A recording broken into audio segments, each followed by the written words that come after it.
The point between rage and serenity is harmless phosphorescence.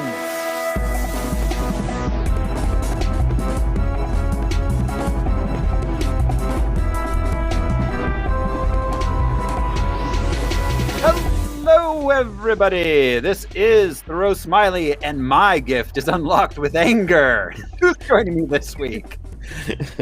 I'm Josh CC, and I'm way more mysterious than you.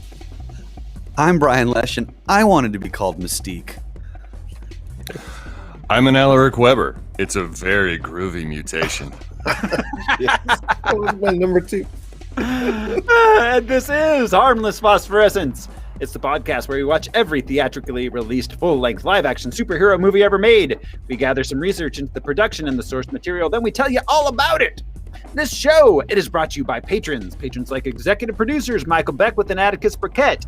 And you can be a patron too. Go to patreon.com/harmless entertainment. $1 a month, that's all it takes to start hearing some bonus stuff. We got different movie shows, we got music shows, so, go do it, because it's good, and we like it. So, please, thank you. Yes, indeed. We do appreciate it. This week on Harmless Phosphorescence, however, we are going to be watching X-Men First Class.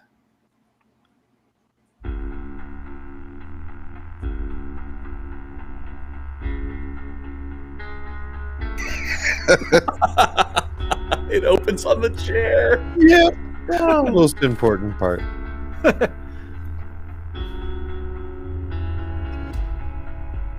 You have the chance to become part of something much bigger than yourself. A human pyramid. Or a centipede. Everything. Yeah. A new species is being born. I call it a liger. Help me guide it. Shape it. Lead it. Time for the tour. You have no idea what I'd give to feel Normal. You want society to accept you, but you can't even accept yourself. Should we have to hide? Tomorrow, mankind will know that mutants exist. They'll fear us, and that fear will turn to hatred. Not if we stop a war. Not if we risk our lives doing so. We have it in us to be the better men. We already are.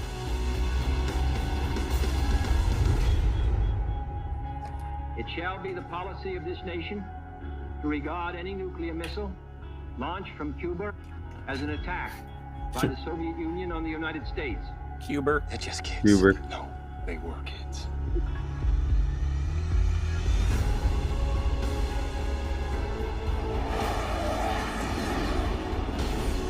You ready for this? Let's find out.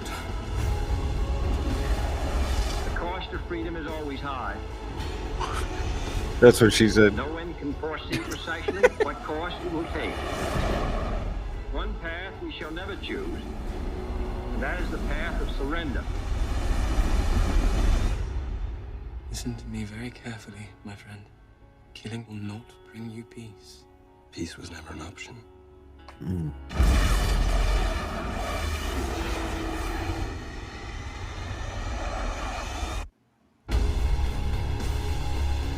Wow.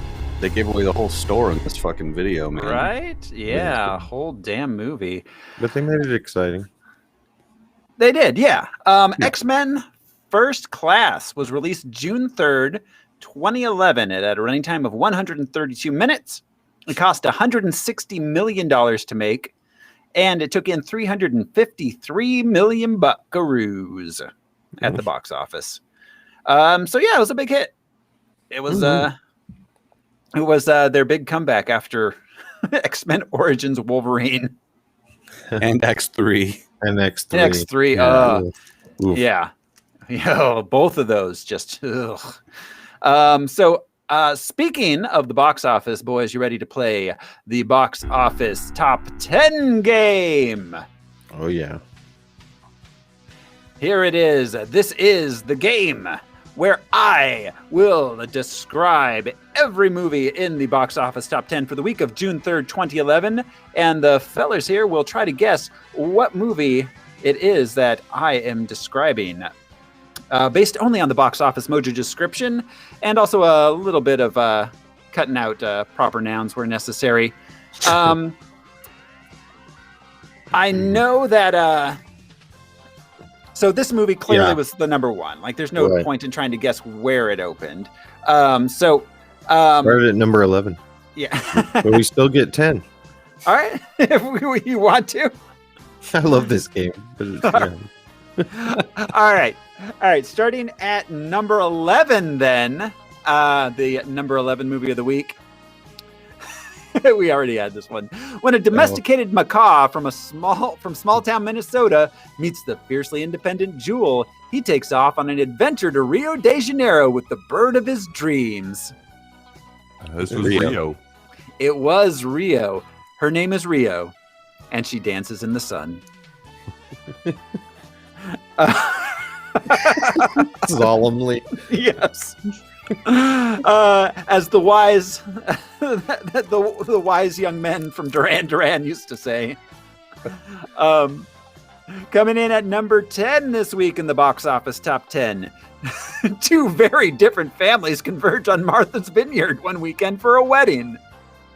Oh yeah, we had this too, but I still fuck. Anybody having remember? A baby. It's doing a thing to a thing.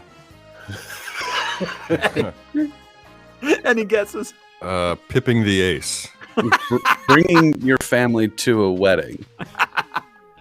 You're bringing in the sheath. Jumping the broom. Oh, yeah, duh, jumping the broom. Yes, of course. Yes, that old chestnut. At number 9, friendships are tested. Secrets come to the surface. When terminally single Rachel falls for Dex, her best friend Darcy's fiance. Terminally single.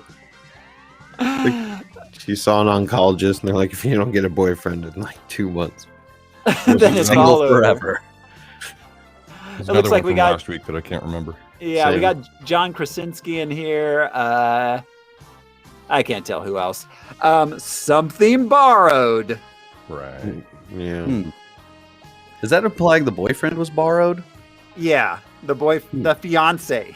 They were engaged. That's exciting.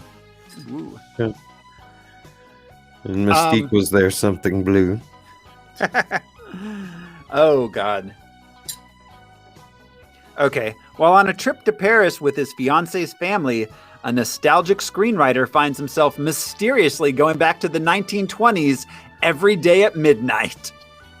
Yeah, this is Midnight a in Paris, right? Yep. Yeah.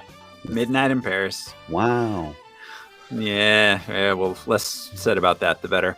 Number 7. Dominique Toretto and his crew of street racers plan a massive heist to buy their freedom while in the sights of a powerful Brazilian drug lord and a dangerous federal agent.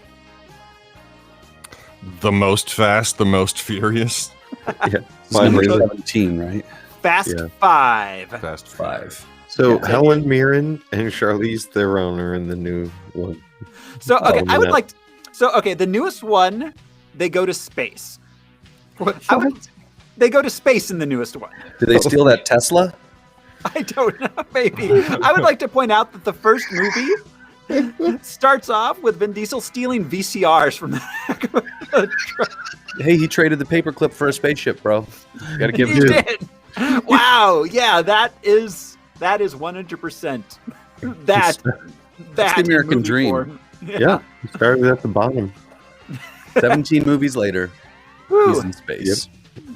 Yeah, I hope when he goes to space, it's just a really big ramp, almost a Hot Wheels type ramp, and he just drives on his sports car. He drives to space. Yeah, one of those big salt flats rocket car things. Okay, is Helen Mirren playing the Queen? Because the Queen drives. Oh, she Yeah, he does. does. He Yes. loves Every to crew needs the queen, obviously, to succeed. Have you seen those pictures of the Queen where she's driving other heads of state and she has this manic grin on her face? The Land Rover. And you know she's going way too fast, and the other head of state is just holding on for dear life. Because most of them can't drive. Yes. Yeah. The best is when she's in like hunting gear and she's driving around. Yeah. When she's out at, one of the other castles. Oh my God, the Queen. All right. So coming in, just the concept of the Queen of England is insane. That lady, if you like it, then you better put a ring on it. You better sack some country's crown jewels and make a ring out of it. I would love to see her like just getting down to single ladies. You'd love to see that, huh? Wouldn't you? Okay, yeah, I said it out loud. Coming in at number 6 this week. A powerful but arrogant man is cast out of his home to live amongst lesser beings, where he soon becomes their defender. Thor. Yes! I cut out a lot of words from that one. Is he a man, though? Well, he's a Thor. Are there men in other dimensions?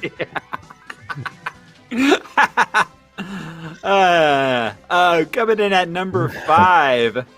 Competition between the maid of honor and a bridesmaid over who is the bride's best friend threatens to upend the life of an out-of-work pastry chef. What? So this week you could see a superhero movie or multiple fiancé wedding movies. Well, this one is actually kind of this one I would highly recommend anybody watch. It's stars a number of SNL alums. Oh, Bridesmaids. Bridesmaids. Damn good movie. Damn good movie. Yeah. Definitely. Coming in at number 4. Jack and Barbossa embark on a quest to find the Fountain of Youth, only to discover that Blackbeard and his daughter are after it too. She's also Blackbeard, but it's not as obvious. Yeah, she's Black Bottom Beard. Like a glass bottom boat. Pirates of the Caribbean. Yes, which one though? Was it Dead Man's Chest? No. That was the second one. This would be the third one. Actually, I think this may be the 4th one. What? Yes. Legend of the Crystal Skulls? There's 5 total now. Oh my God, I had no idea. Yeah. On Stranger Tides. Okay. Whoa. Oh, that's right. They did like prequels, didn't they? I only saw the first 2 and half of the third one. Okay. I went on the ride. It had Johnny Depp. Oh yeah, that's right. That's right. They put him in there, didn't they? Yep. Yeah, they sure did. Woo. Okay. All right. Weird. Yeah, it really is. Coming in at number 3 this week, Poe and his friends fight to stop a peacock from conquering China. Oh, this is one of the Star Wars movies, right? Yeah. Kung Fu Panda. Which one? 3? 2? 2. Foo you. 2. Kung Fu Panda 2? Yes. What? Yeah. Kung Fu Panda 2, Electric Pandaloo. All right, coming in at number 2. 2 years after a bachelor party, Bill, Stu, Alan, and Doug go to Thailand for Stu's wedding. Oh. 2. Hangover 2. Hangover 2. This movie was terrible. It really was. Like, just awful. Controversial opinion. The first one wasn't great either, but that's just me. Yeah. I liked the first one. I enjoyed. I don't think it ages great. Like, right. like it wasn't as funny on subsequent viewings. Yeah, it's just frenetic chaos the first time, like a tiger in a fucking suite. That's crazy. Right? Yeah. Getting punched by Mike Tyson. That's crazy. The rest of that movie, what the fuck is happening? Well, it's almost like Bachelor Party from when we were younger. Like it was an amusing and funny movie, but how many times do you need to see Bachelor Party? Yeah, exactly. Oh God, Bachelor Party. How many? I haven't seen Bachelor Party in years. See? The answer But is you know- 5, Josh. But there's a donkey that does cocaine in it. Don't you? That's right. Yeah, let's our younger viewers might be interested to know that Tom Hanks starred in a movie with a donkey doing cocaine. So keep Yeah. that Just in one. mind. He's been in multiple films, just they're hard to find. Yeah. Yeah, that's what Captain. Remember what America's Dad was doing in the 80s? He was Oh, fucking yeah. mermaids and doing coke with donkeys. And cross-dressing with Peter Scolari. That's right. Oh, and I wish that drinking was beer a with show. a dog. That's true. Yeah. Fighting volcanoes. Yeah. That's true. Yeah. I love that Oh, movie. man, that movie is the best. Except for The Burbs. The Burbs is actually the best. Oh, yes. Beautiful. I loved that movie. And of course, number one, in the 1960s, superpowered humans, Charles Xavier and Eric Lensher, glad they got his Lensher. last name in there, work together to find others like them. But Eric's vengeful pursuit of an ambitious mutant who ruined his life causes a schism to divide them.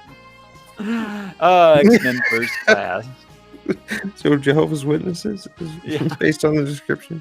That is our box office top 10 for the week. Woo. And that, of course, will bring us to the comics background. Al, this is your... Time to shine. Yes, indeed. This is my superpower. Yes. I don't know if it's really. You're making Oh, Al. It's always been your superpower. We believe in you. Remember, anger and serenity. You got this. Serenity now. Okay, so this was a big one. We had 9 new characters from the comics. Holy cow. And start off as a point of reference, let us recall that the X-Men was first published in 1963. Huh. We have already discussed Charles Xavier and Eric Lensher / Magneto, of course. We've seen Dr. Moira Mctaggart in another movie. It was X3. She was on a video that they were watching about the catatonic kid and whatnot. Oh, okay. Leech. Yeah. And not Leech, but the kid that Charles jumps his mind into at the very end. Oh. He says Moira. Oh, that's right. That's Yeah. right. Yeah, New Jersey. Okay, but so she didn't have a big role. She had a much bigger role in this. A little different kind of character in this movie. Anyway, from the comics, Dr. Moira Mctaggart was created by Chris Claremont and Dave Cockrum. First appeared in Uncanny X-Men number 96, December of 1975. Groovy. She is a geneticist and expert on mutant affairs. Like she's a gossip columnist. One of the world's leading authorities on genetic mutation. This earned her a Nobel Prize for her work. Well deserved, I thought. She is a long-running associate of the X-Men. Moira was Professor Xavier's colleague, confidant, and at one time his fiancée, having met Charles while they were both postgrads at Oxford University. Moira was Bring the broom. Yeah, when Charles and Eric both ended up in Martha's Vineyard for their weddings. Moira, she was a silent partner in the founding of Xavier's School for the Gifted Youngsters and a co-creator of Cerebro. Moira eventually created the Mutant Research Center on Muir Island off the coast of Scotland.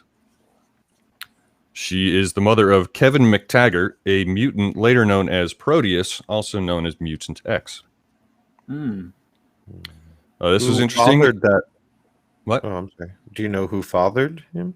John Mctaggart was Right, naturally, Mr. Mctaggart. father of Kevin. Okay. I just want to. I just want to say Mctaggart constantly makes me think that the chief is just sick of her for getting him in trouble with the commissioner. Damn it, Mctaggart. Get it in line, Mctaggart, or I'm going to have your badge. Because he gets results, you stupid chief. So, as recently as 2019, it was revealed that Moira is herself a mutant, with the ability to reincarnate herself upon death, reverting to the moment of her conception and possessing all memories of her former lives. To date, Moira has lived her life 10 times. Oh, that's got to be a tough power to come across. How does Charles not notice that in the comics? It's one of her abilities that her abilities are hidden from being sensed by Charles Xavier in particular. You know, that's with all your memories, like the first 4 or 5 years, you've got to be a real drag, until But again, you have to be killed in order to know you have that power. Yeah. Ooh. Crazy Mctaggart. All right, moving on to Emma Frost. She first appeared in the Uncanny X-Men number 129, January of 1980, created by Chris Claremont and John Byrne. There's a lot of their X-Men in this movie, Byrne and Claremont. Yeah. Who are the guys who did the giant size X-Men that relaunched the new X-Men? Yeah. Also known as the White Queen, Emma Frost is a high-level telepath, allowing her to read minds, implant mental suggestions, and wipe memories. You know who else is known as the White Queen? Queen Elizabeth. Ain't no queen whiter. She's all, get out of my dreams, get into my car. Andrea would like to point out that Queen Elizabeth is single now. Yeah. All you single ladies. Emma Frost, she is capable of shifting into an organic diamond form, enhancing her strength and durability, but diminishing her psychic powers. She went to Jared. In comics, the character has evolved from a supervillain and X-Men foe to becoming a superhero and X-Men member and leader. Emma Frost is one of the 6 Emma Elementals, including Emma Flame, Emma Breeze, Emma Wood, Emma Lake, and Emma Stone. Wait.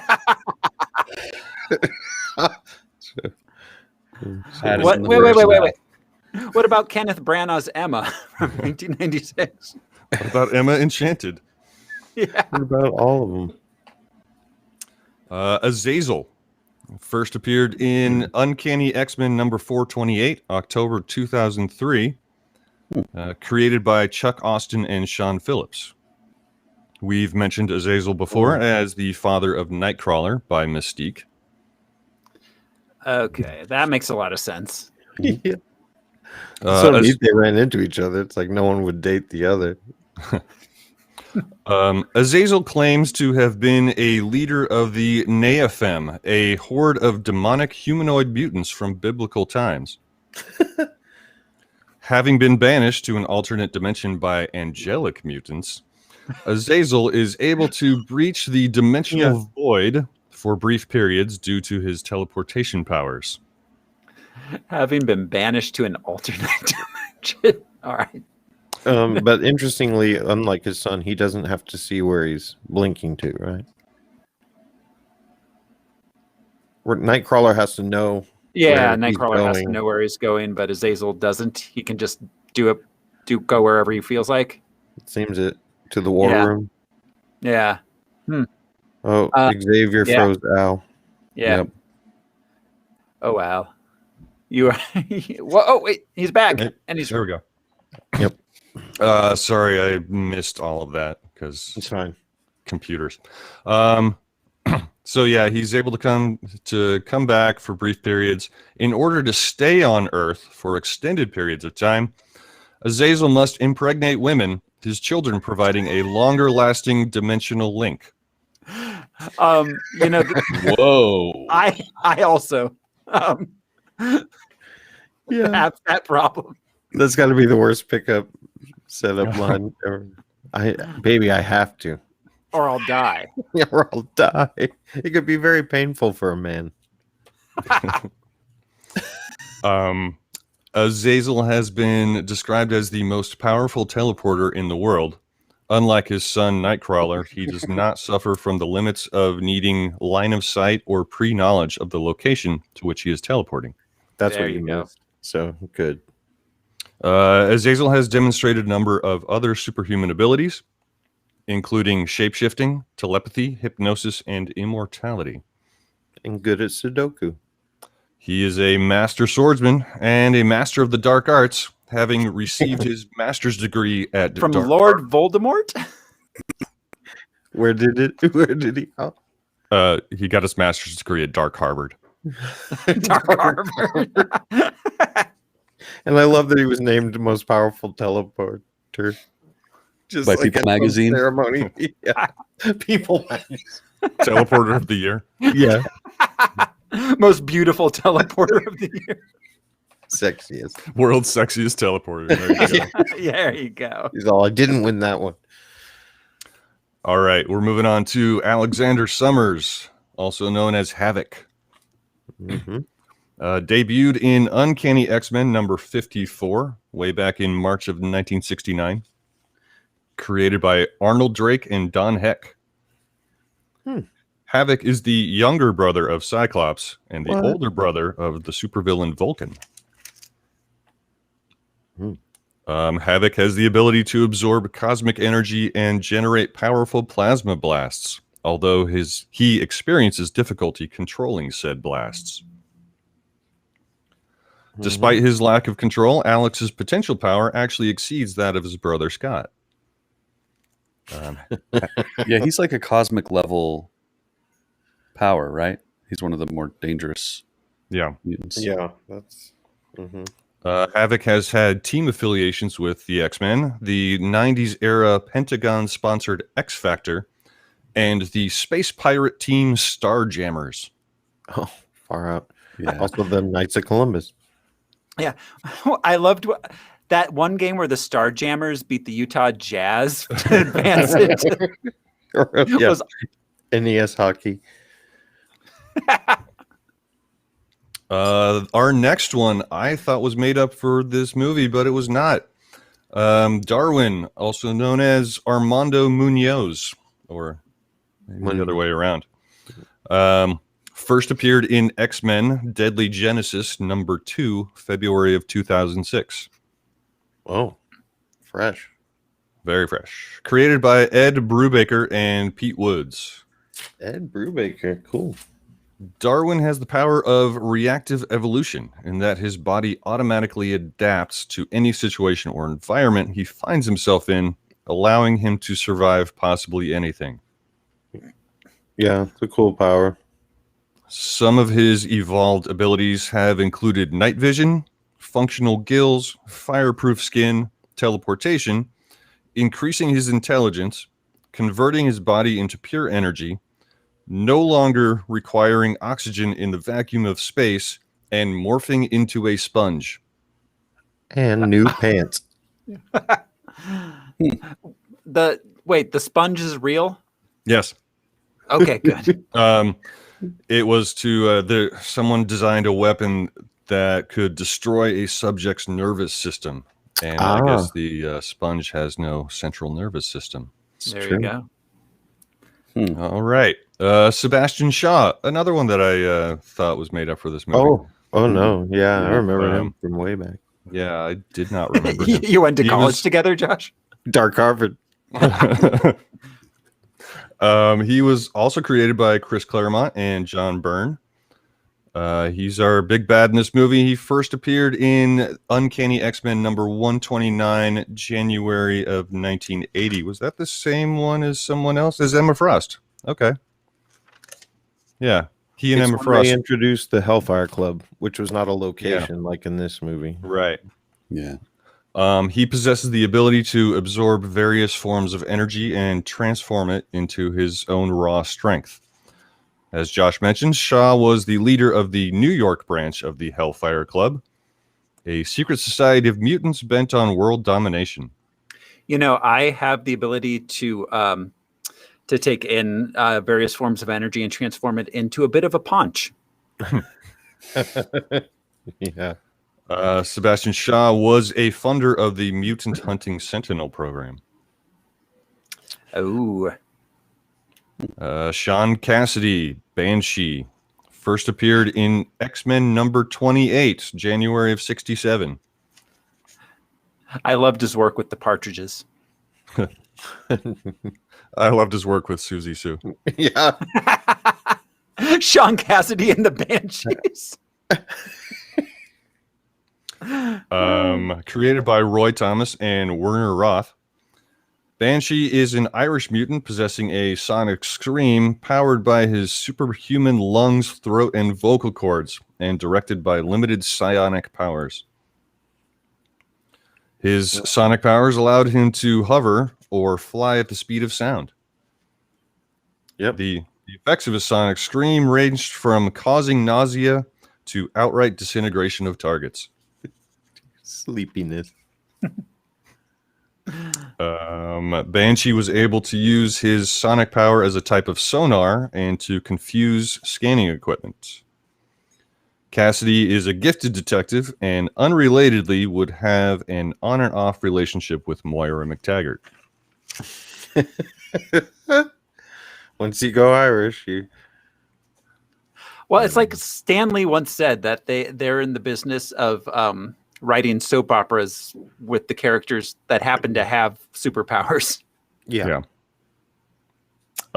Angel Salvadore first appeared in New X-Men number 118, What? November So of 2001.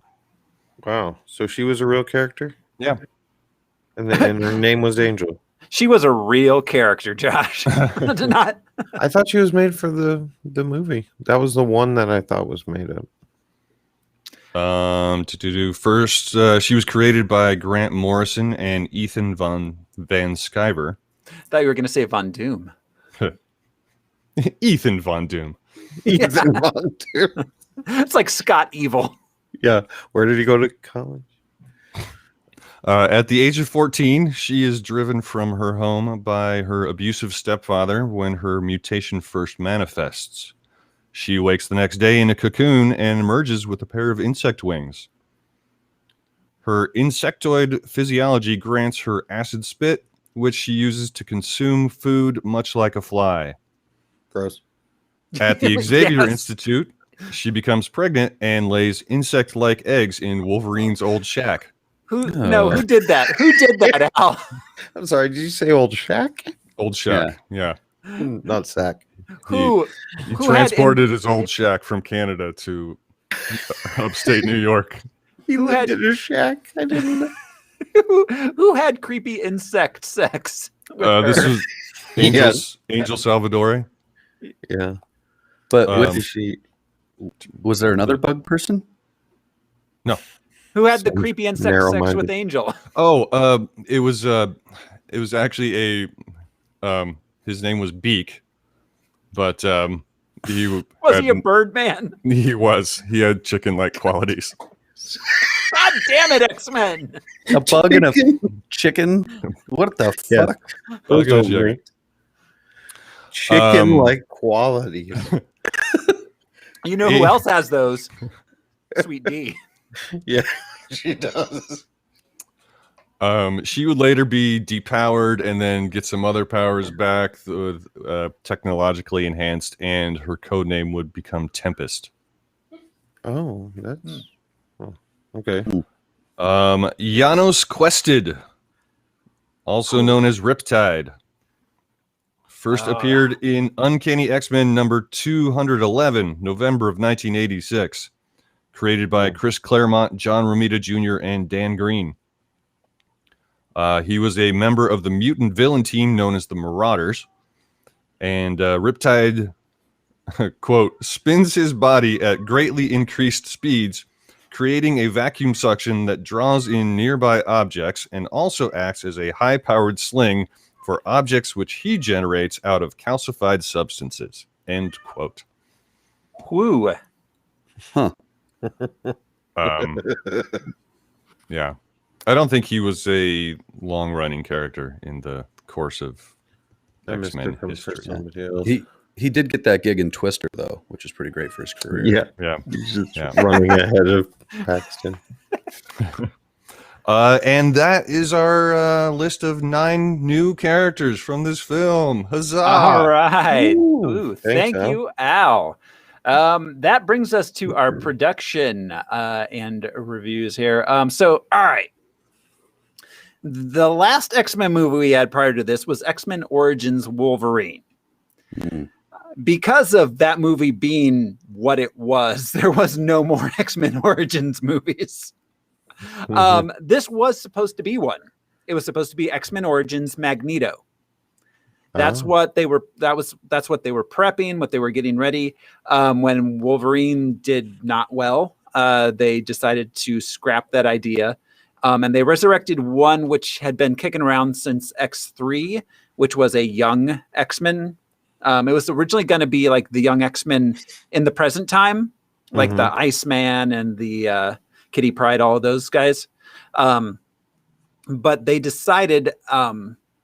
After they scrapped X-Men Origins Wolverine, to just combine X-Men's Origins Wolverine with X-Men Origins Magneto. Yeah, thank you, Al. With the young X-Men.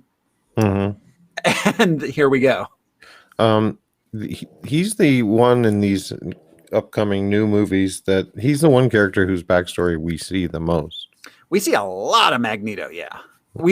Sometimes not his backstory, sometimes his concurrent story, but like, as opposed to other characters. Yeah. No, we really know what Magneto was up to. Yeah. Yeah. So that's how this idea came about. We've got let's see. So originally it was going to be directed by David S. Goyer, as every superhero movie ever was going to be written and directed by David S. Goyer at some point. Yeah, he has to be involved. Yeah. And then Bryan Singer came back on board. He left, though, in order to do, I can't remember, some other movie. Then they brought on Matthew Vaughn to direct, who we recently spoke about on our Kick-Ass episode. We've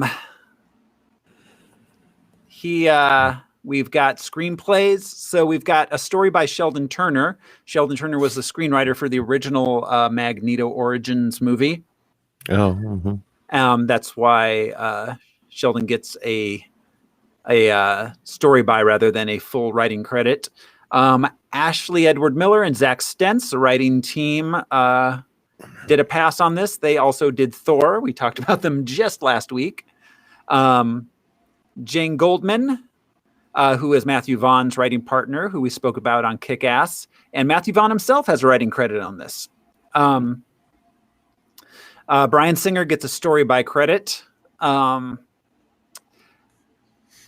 It was Matthew Vaughn's idea to make this kind of not a period piece, because it was always going to take place, back in time. Obviously, it's kind of an origins movie, but it was his idea to bring all of the kind of 60s style filmmaking techniques in, which I think was a good choice. Oh, absolutely. A lot of the wipes and like the different like things. There was like a lot of James Bondy kind of filmmaking stuff going on. But then at the same time, James Bondy, Austin Powersy, but then yes. But then also Jim Steranko, you guys know that artist who basically like revamped Nick Fury in the 60s with all the trippy psychedelic type imagery. Yeah. So there was a lot of it was sometimes even a little too 60s, considering it took place in 1962 and not 1967 as it sometimes felt. Yeah. Which I'll get to that. This is actually the first movie that I have a section called Anachronisms. Because there was a lot.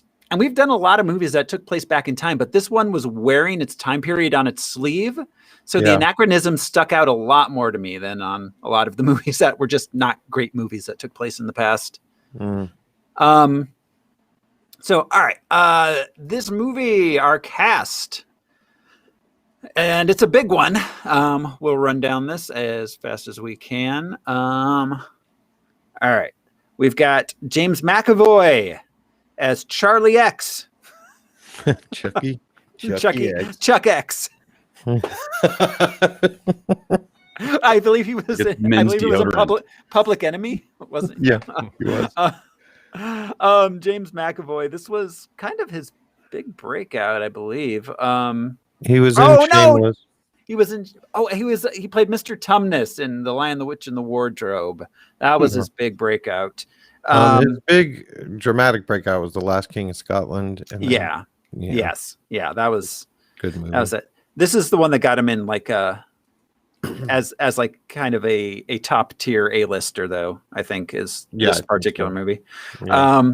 We'll see him numerous times again, of course, in all the upcoming X-Men movies, and of course in Split and Glass. He's good. He was great casting. Yeah, he was. There are other actors that could have, obviously, but he's a young Patrick Stewart in many ways. In many ways. So interestingly enough, he never once tries to like do Patrick Stewart, like how Ewan McGregor did. Alec Guinness, yeah.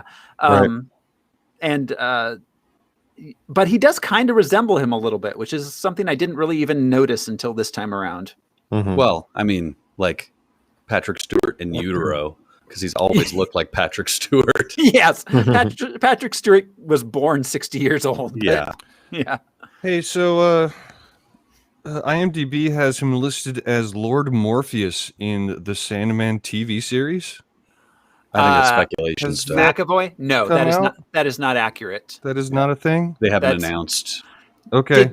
No. They have announced Lord Morpheus, but it is not McAvoy. It's I thought they didn't. They did. That was because I know they announced like almost the entirety of the cast, but look at the others.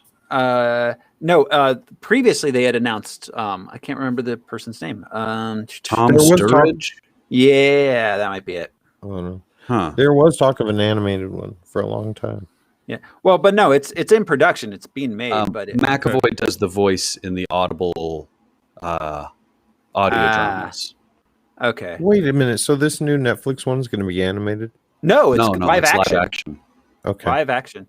It does have a pretty interesting cast, though. Patton Oswalt plays Matthew the Raven, which I love, and Stephen Fry plays Gilbert, which is perfect. Yeah. Maybe I'm looking at a different one. I've got Kat Dennings as Death. She's also the voice of Death in the Audible drama. That's all the Audible stuff. Yeah, I see. Death is Cheedy's girlfriend from The Good Place. Yeah, which is awesome. Kirby Howell Baptiste. Yeah, she was actually in Cruella, which we watched last night, which was fun. Wait. She was also in what's that? Infinity Train. She was one of the main characters in she was she the one that in season 3? That was the Apex. Yeah. She's the leader of the Apex. Okay, wow. I did not recognize her, but all right. She's great. She's also not an X-Men First Class. So sorry to derail us. We've got Michael Fassbender as Magneto. He got to start in Band of Brothers. That wasn't his real start. He was in a bunch of BBC stuff, but he was also in Band of Brothers. He was in 300. Jane Eyre. He plays David 8 in Prometheus and Alien Covenant. What did we see him in recently? Did we see him in something? We did. He was a minor character in Jonah Hex. That's it. Yeah, that's what it was. Oh my God, that's right. He was the Irish guy. I guess he's not a minor character then. He was Burke, the Irish guy. And he's actually Irish. So okay, that makes wow. Finally. Well, no, because I remember during Jonah Hex thinking that his accent seemed a little over the top, but he was probably just speaking normally. Well, is he Irish or is he Scottish? I mean, that's a German name, right? Fassbender. Fassbender. I don't know. I don't. Is he? I don't know which he is. It says he's an Irish actor who was born in Heidelberg, Germany, to a German father, Irish mother. Okay, and Irish mother. I imagine grew up in Ireland, thus the accent. Looks like it, yeah. All right, so Rose Byrne played Moira Mctaggart. She's been around for a long time. She had 2 movies this week. What was she in this week? Bridesmaids. Oh, this weekend. Okay, yeah. No, Yes. not this week. Yeah. She was one of the handmaidens in Attack of the Clones, Dorme. Oh yeah, that's we brought right. her Yeah. up. Yeah. Yeah. Then she was, she was in 28 Weeks Later. She was in Damages for like 5 years. Then Get Him to the Greek, Bridesmaids, of course. So yeah, She has great comic timing. I like her a lot. She's one of those ones that I'm always like, Rose Byrne, and then I see her, I'm like, oh yeah, her, she's great. Mm-hmm. Let's see, will we see her again? I'm not seeing anything coming up, so this may be our only Rose Byrne for Harmless Phosphorescence. X-Men Apocalypse. I was She's going to in say they revealed that her memory there it been is. wiped by Charles. Okay, yeah, all right, He's a Apocalypse, little she'll be back. peeved about it. Yeah, All right, because he totally did a Superman yes. on her. Kiss, dream wipe or memory wipe. Yeah.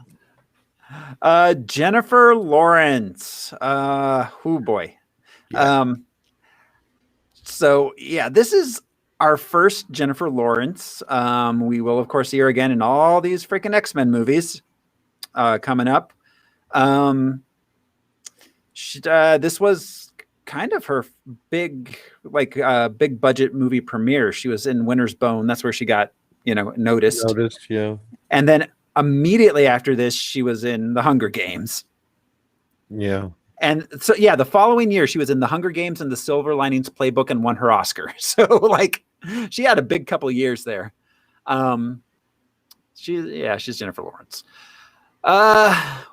We've got, let's see, January Jones is Emma Frost, which I cannot think of better casting for a frosty lady made of diamonds. She's a dynamic character, but January Jones is not good. No. She's Mrs. Don Draper's, Betty what Draper. which she did a great job. And then we learned that's all she can do. Yes, exactly. She is the Ice Queen. Oh my God, she was in American Wedding in 2003. Wow. She was delightful in The Last Man on Earth. I only ever saw the first season of that. Okay. So I never got to her. I keep meaning to go back, but I keep forgetting. Did she show up right at the end of the first season? I forget. I can't remember. Midway through. I watched, it was like 5 years ago. I watched it. I don't remember. Because the whole crux of her character is that he thinks Kristen Shaw is the last woman on Earth. Right. So just the joke of he gets committed to her and then this hot blonde moves in next door. But she, I'm sure it's easy to look good around Will Forte and Kristen Shaw and people like that. Hey. They are both perfectly cromulent. Oh, I love them. People. That's my whole point. You really have to stand out and be a turd. That was my point. I love those two comedians. All right, Nicholas Hoult plays Hank McCoy, Beast. He's the weird, creepy, pale dude from Mad Max Fury Road. Yeah. What were they called? The something boys. Like the Chromios. I don't even know. The Capulets. The Funky Boys. I can't remember. What were they called? I mean, obviously, the first time I saw him was probably when everyone did is About a Boy. This Stephen Frears. Yeah. Oh, which is one of my favorite little, it's just a charming movie. It's really good. About a Boy. And honestly, I know it's a little bit like 2000s twee, but I do enjoy the Badly Drawn Boy soundtrack. Yeah, so do I. Yep. Let's Nick see. Hornby, was the writer. Yeah. Yeah. Was he a Proud Boy in Mad Max? No, What did they call it those wasn't guys? Proud Boys. The War Boys. It might have been War Boys. That might actually be it. I can't remember. It's been too long since I saw that movie. But all right, we're moving on here. We got Oliver Platt as the man in the black suit. He's awesome. I can't believe we haven't had Oliver Platt in one of these movies before. That's crazy. He's a character actor, been around for years. He Married to the Mob is his first on-screen credit. Working Girl, Postcards from the Edge. I love that movie. Yep. I love those two movies, Working Girl and Postcards. Oh God, yeah. He was in Flatliners. Oh wait. Let's see. He's been in he's tons and tons of movies. He's a working character actor. The Three Musketeers is that's right. probably where I saw him first. Yeah. Porthos. Yeah. Yeah, Let's see. We got Jason Fleming as Azazel. He's Lock, Stock, and Two Smoking Barrels, Snatch, the Guy Ritchie oeuvre. He was in the League of Extraordinary Gentlemen. Yeah, he was Dr. Jekyll. That's right, that dude. Huh. He had so much less character in this movie. And another one recently, it was like Defendor or something, maybe. Oh. What did we see him in? Oh, yeah, he was in something recently. Oh, what was it? Was it Defender? He was Jonah Hex? No, I don't think it was Jonah Hex. It was more modern. Yeah, I'm looking. It was Kick-Ass. That's okay. Yeah. Oh, he was the doorman. That's right. Yeah, the doorman in Kick-Ass. Oh yeah. All right, so we got Lucas Till as Havoc. I'm just going to kind of run down these ones. Edie Gathegi as Darwin. Eddie Gathegi, I think. Let's see. Caleb Landy Jones as Banshee. Zoe Kravitz was Angel. Matt Craven as CIA Director McCone. Alex Gonzalez as Riptide. Rade Serbij, I don't know how to say that name, as the Russian general. Glenn Morshower as Colonel Robert Hendry. And Kevin Bacon as Sebastian Shaw. We just had him in Super. Yeah. Another character actor, James Remar. He was the general. In the war room. Yeah, James Remar. Yeah.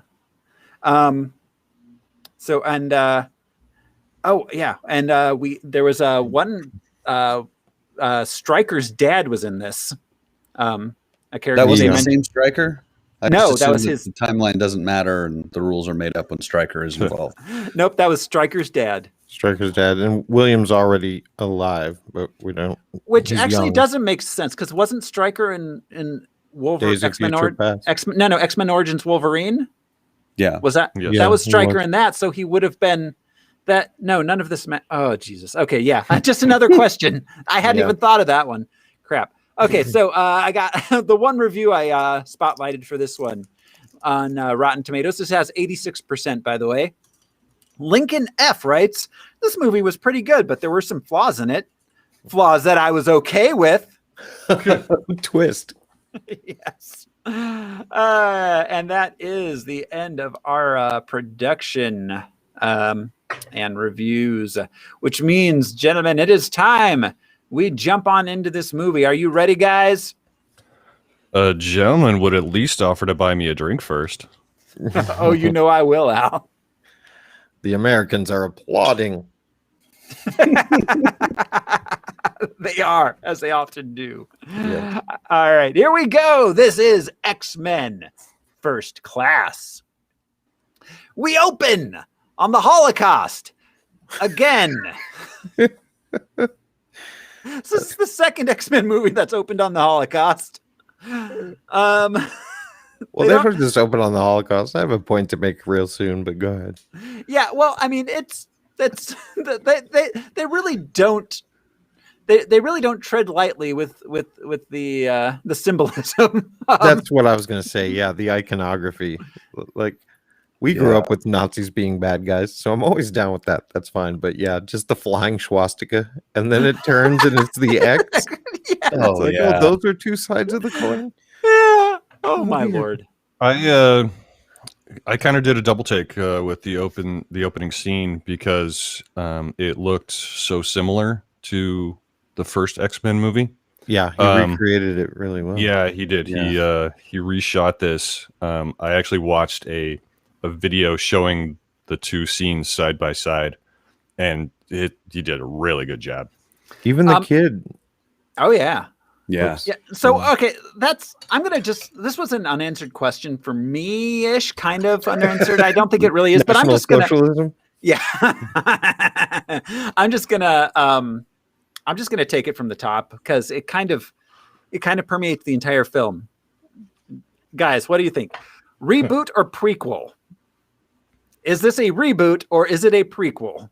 It's I a say prequel. prequel. Yeah. Yeah. So Originally, they had intended it to be a reboot, and then they decided to retcon it into a prequel. I In don't classic know. X-Men fashion. Well, and you can tell, like I said, using all the Claremont Byrne, because those two guys literally rebooted the X-Men. So Yeah. you can see those. Yeah. So, all right, it being a prequel,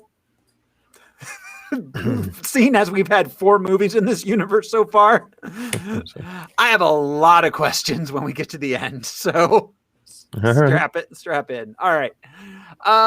So yeah, we get baby Magneto bending the gates again. Then we cut to Westchester where all young British boys live. Well, something that's important to recreating this scene is now we finally see that there's a mysterious figure watching what unfolds. And so as if his POV at times. Mm-hmm. Yeah. For you're talking about in the concentration camp. Yes. Yeah, we see Shaw's watching it. And Like then silhouette you through the notice window. some shots are almost from his POV. Yeah. It seems a bird's eye view until we know someone's watching. Yeah. Good point. So all right, in Westchester, baby Chucky meets baby Raven. Baby Mystique. We were talking about this off air while we were getting started. So he does mention later it's his stepfather that owns the estate and what have you. And mom's British. And so he probably does go back and forth. But he's very, very British. And he's obviously spent a good chunk of his childhood in Westchester, New York. Yes. So first accent that's like, all right. Yeah. Yes. Accents. Are Yes. Yeah. Okay. fast and loose in this movie. All right. So he finds Mystique getting into his refrigerator like a bear that wandered in from the woods, getting into a picnic basket. Raccoons. Yeah, but she's looks like his mother. Yeah. He realizes immediately it's not his mom, though, and when she reveals herself to be a mutant, he decides he's going to keep her. Which begins the condescending relationship between the two. Super condescending, yeah. Well, and didn't we discuss her in the past that she is very old? She's not Wolverine old, but she is like, I don't know that this retcons her age. Right. This retcons a lot of stuff. Mystique is Professor X's adopted sister? Yeah, they threw that in. But what's weird is like throughout, not just this movie, Magneto treats her as though she's a kid. And I think even refers to her that sometimes. But in this movie, he even says, like, see me in a couple years. And yet it starts with her in 1940. Like, you're the mortal here, bro. Like, I am your age or more. Yeah. Well, and there, I mean, okay, so I have so many questions about Mystique. And Charles keeps ordering her soda at the bar. Mm-hmm. Yeah. But she seemed about the same age as him. She is. In 1944. Right. Yeah. If you just take it at face value, we're right. She is older. It's ambiguous. But in this movie, they're the same age. Yes, and then also like so. All right, so maybe she's supposed to age slower, so she's supposed to look younger. Yeah, I mean, they talk about her cells being so aggressive and regenerating so fast. But she doesn't. She doesn't look significantly younger than them. She could easily pass for like 20, 21 years old. Like because of, like I just said. But yeah, we all agree. Yeah, she's at least their age. Well, yeah. Why but I'm saying she doesn't look younger because I think the idea was she was supposed to look younger, so she couldn't get served in bars. But I don't think she does. That makes no sense because she could look like a middle-aged woman in his kitchen. Yeah, she could look like Rebecca Romaine Stamos at the or an old man. Yeah, or an old man. Or Ray Romano. Yes, any possibility. But you're right. It's that weird sort of like he seems to have a paternal type vibe towards her, even though they are the same age. But again, like you said, he found and rescued her. She is his pet. Yeah. So he's definitely older, quote, quote. Yeah, I don't know what they were trying to characterize with Xavier with this. Was like that he didn't understand freedom or something. Yeah, it's a weird... he doesn't understand privilege. No, he doesn't. That's for sure. He's got two levels of privilege. He's got his like money and esteem, and also he has an ability that he can hide, which is what she brings up. You know, and it's easy for you, bro. Charles, we see him get a degree, and he's a doctor. Right? Does he send Raven to school?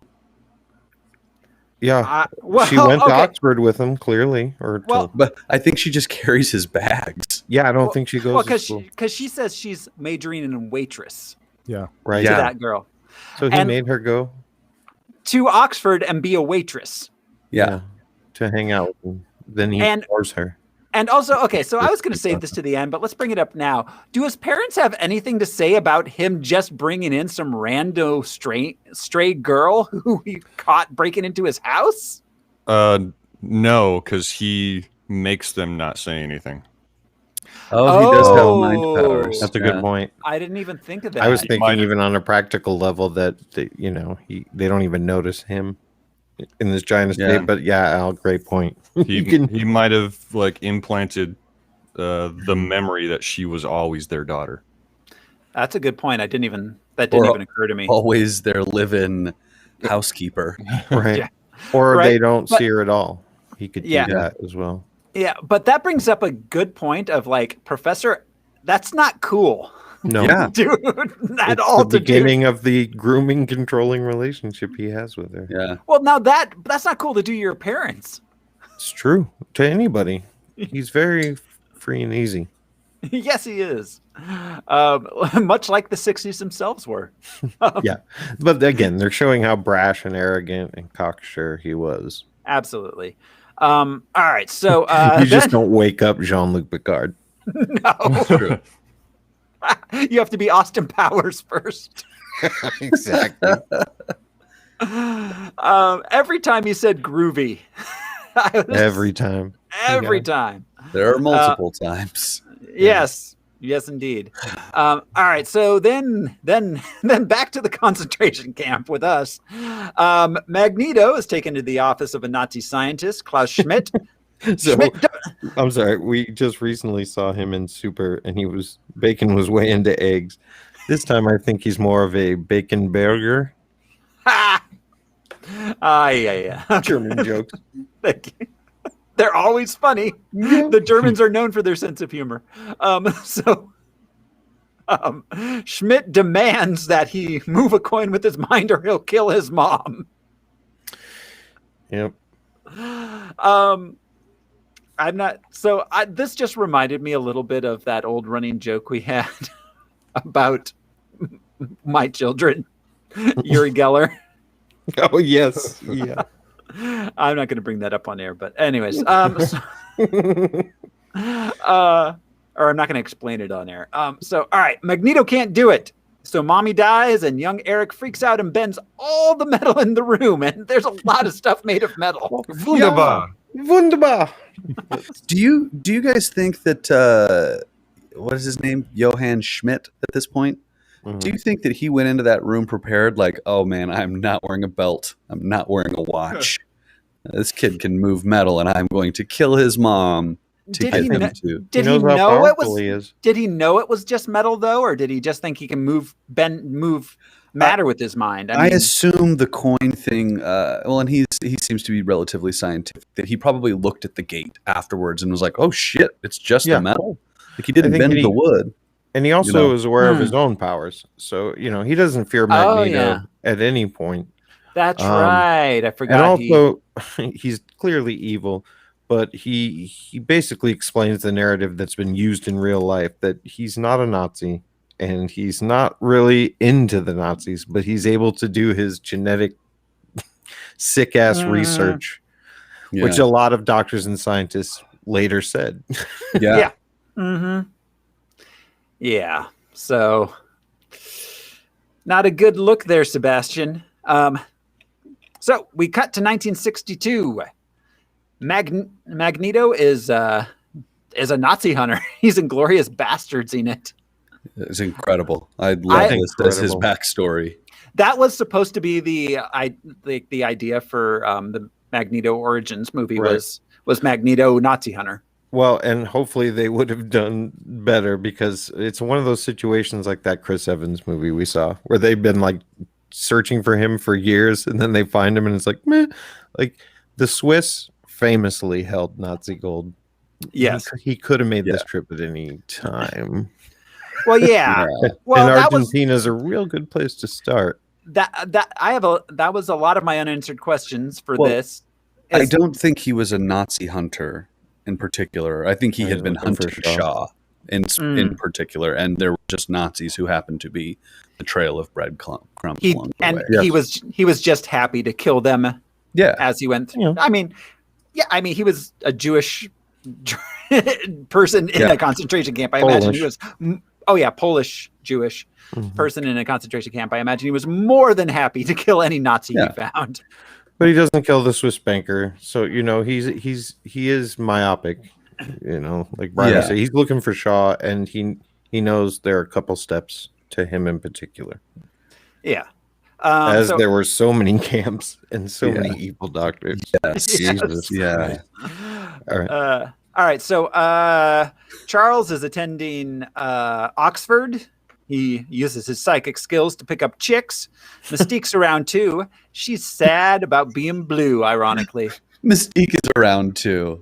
Should be the subtitle to this movie. Right. Or her doing anything, but she's around. I don't know. Yeah. She's just around. And I never does one thing in this movie. We'll get there. Yeah. Right. Be thirsty mostly. That too. But well, I had not paid attention until we were just talking. They're like, he dragged her there for no good reason. And then she had to get a fucking service industry job to live there while he becomes a professor. Why does he need to study at all? I understand why he needs the degree. Yeah. Why does she have to be a waitress? Her adopted family is super rich. Why couldn't she attend school? Yeah. Yeah, why Charles need to study? He could just read his professor's mind while taking the tests. Right. He would still absorb that information. He would still learn it, but he's like, I got to cram. Like, what an asshole. Yeah. All right. So, then we cut back to Magneto and his amateur dentistry skills. We talked about him not killing the Swiss banker, and I think the only reason why he did not kill the Swiss banker is that would have given away to Shaw that he was hunting him. Oh, yeah. Which is pretty calculating in that sense of like, if I kill you, that people will be alerted. Right. I'm not going to. Threatening to kill him was pretty effective too. Oh, yeah. Well, especially as we go through and we find out that he doesn't really disagree with Shaw in any way. Yeah, whatsoever. Yeah. Yeah, it's revenge. Good old Ray Wendy. Yeah, very personal revenge, period. Yeah. Well, and there are two apex predators. You know? Yeah. It's true. So meanwhile, in Las Vegas, there's a couple of CIA agents surveilling some military guys going into the Hellfire Club. So are not CIA agents forbidden from operating on domestic soil? Yes, Al. That is true. Yeah. That's the FBI that normally does that. Yeah. Yeah, there were some Beverly Hills Cop vibes in their stakeout. Yeah. Something. Okay, here's a little tidbit of trivia that I noticed, probably because they had the captions on. When she walks into the club, they're playing a song by Freddie Boom Boom Canning called Palisades Park. Down at Palisades Park. Okay, that was written by Chuck Barris. You guys know who Chuck Barris is? Oh yeah. He was the creator of the Gong Show. Yeah. And he claimed to be a CIA agent his entire life. That what was the movie about it? Was who did that? Confessions was it of a Clooney? Dangerous Mind. That was Clooney, right? Clooney directed it, and Yeah. Sam Rockwell was Chuck Barris and looked exactly fucking like him. But so I thought that was interesting. When the CIA agent walks in, they play that song by a guy who people still don't believe really was. Yeah. Huh. Interesting. I I checked a lot of the music to make sure that it actually had been released in 62 because so many other things in this were so iffy on the time period. Green Onions, they squeezed by. It was literally released about 3 weeks before the period that it's being played in. So it's fresh on the radio. Yeah. So, all right. Inside, Colonel Hendricks meets Emma Frost. Agent Mctaggart sneaks in and eavesdrops on Colonel Hendricks' meeting with Sebastian Shaw, our old Nazi scientist friend with a new name. And Emma Frost looking like a fembot. Oh, so much. Everyone was in bra and panties, but she looked like she was in an Austin Powers movie. Yeah. I'd like the to skirt and the tall boots. Yeah. I'd like to point out that per IMDb trivia, she was wearing a bra, which did not exist until at least the 70s. Oh, yeah. Style wise. Yeah. So there you go. Movie ruined. Yeah, like the Blackbird. I mean, Yeah. Yeah. In 62, that's a little early. Yeah. Mm-hmm. There's a lot of stuff that was a little early for 62. I'd like to point out the long hair on some of the characters. I don't know. I'll wait till our anachronisms section. All right. So she eavesdrops on him. Shaw uses his mutant friends to scare him into agreeing to put nukes in Turkey. Then they teleport him back to Washington. Yeah. The Tuxedo Battalion was what he led, obviously. I love that he's in the tuxedo. That was a nice touch. And his weird declaration. Yeah. I don't know. You know what? I changed my mind. Reconsidered. Yeah, I've changed my mind. It's like, well, maybe he's drunk. He's wearing a fucking tuxedo. So what did that war room remind you guys instantly of? Strangelove. There's no fighting in a war room. Instantly. Like it was so exactly that. Mm-hmm. Yeah. Which is again Cuban Missile Crisis era, because that came out of what, 64? Mm-hmm. Yeah, I think so. Yeah. 63, 64, somewhere in there. Yeah. Oh, which remind me, sorry, way early on though, when he crushes the Nazis' helmets over their heads, there was a total like Scanners moment. Oh, yeah. Yeah. Cool. All right. So Mctaggart calls her boss to tell him about what happened. He doesn't believe her. So she decides to find. It's like, I'm sorry, sweetheart. Is your father or a policeman there that I can talk to? I mean, yes, 100%. Yeah, it was so much that vibe. She's on her menses. God, yeah. So she decides to find an expert on genetic mutation. Meanwhile, Charles has graduated from Oxford, and Eric is killing Nazis in Argentina. Okay, but that's a badass scene. I mean, we brought up Inglourious Basterds, but that was yet to come. But I do want to point out that there's Schweinbauer, Schneidel, but he has a moment where he looks at the picture, and you can tell without even him saying anything that he's a little surprised at how young Shaw. Yeah, he's perplexed by the photo for a moment, but then it's pretty badass when he gets the dagger away and stabs that dude's hand. No powers whatsoever. That was Magneto who just like countered, grabbed, and then stabbed him, and then picks up the beer. It was just badass. Like, oh yeah. No, that was a really cool. This scene. Argentine villa was like, it was a you stepped into like Frankfurt. Yeah. You were in like a German brew house. Yeah. Mm-hmm. I thought that was so well done. Yeah. Yeah. And they're drinking Bitburger. Well, and that is why in Latin and South America, there are so many Pilsners and lagers that are popular. Almost all Mexican beer is Bavarian, essentially. Interesting. Anyway, yeah. So, all right. So, and we get there were a couple of moments, the tailors and pig farmers moment. Yes. I'm a tailor. I'm a pig farmer. And they're like smiling about it. And he's like, yeah, my family was murdered by tailors and pig farmers. Right. Kills him with the fucking blood and honor dagger. Yes. Oh, this was, keeps it. Yeah, this was definitely my favorite scene in the film. By far the most powerful. Really good. Yeah. I think this is better than a lot of the stuff that we see in Inglourious Bastards, honestly. Oh, yeah. As far as like the shorter. context of what he's doing. And that line just encapsulates so much. And he went, the confirmation he got and the reason he went was that photo. He didn't get anything from those two dudes. Yeah, it was that photo. Those two guys are his business partners. Those are the other two faces in that photo. Yeah. I do have some questions about that photo, but I'll leave it till our unanswered questions. So, all right. Meanwhile, Charles is drinking when he's found by Mctaggart. He reads her mind, and she convinces him to come help. Al, do you know what type of flask that was? That's a chemistry the yard thing. The yard. Oh. Yeah, okay. Whatever type of pipette, or I know they all have names. See, I thought he was just. I was wondering if that was just a weird anachronistic thing, and he was just doing a yard, like he got it at Knott's Berry Farm. Well, like or a yard of beer, but like college kids do. Yeah, but he would have spilled more on himself. I don't know what that's called.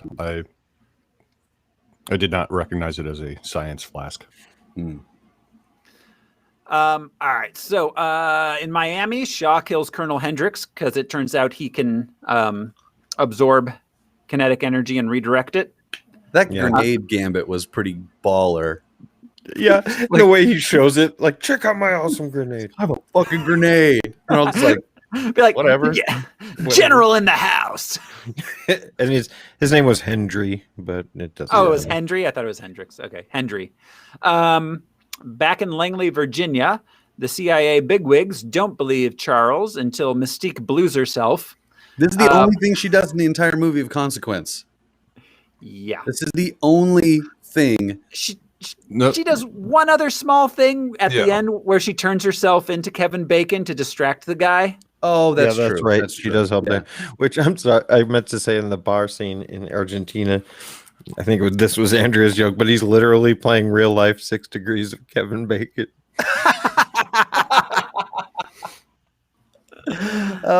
Just thinking of this moment, think of the first X-Men movie. How many times does Mystique changing into another person happen and affect the plot and move the story along? This does nothing but like a gentle breeze on the story. Like, oh, we needed to move it. Yeah, at best. Mystique does nothing in this movie, and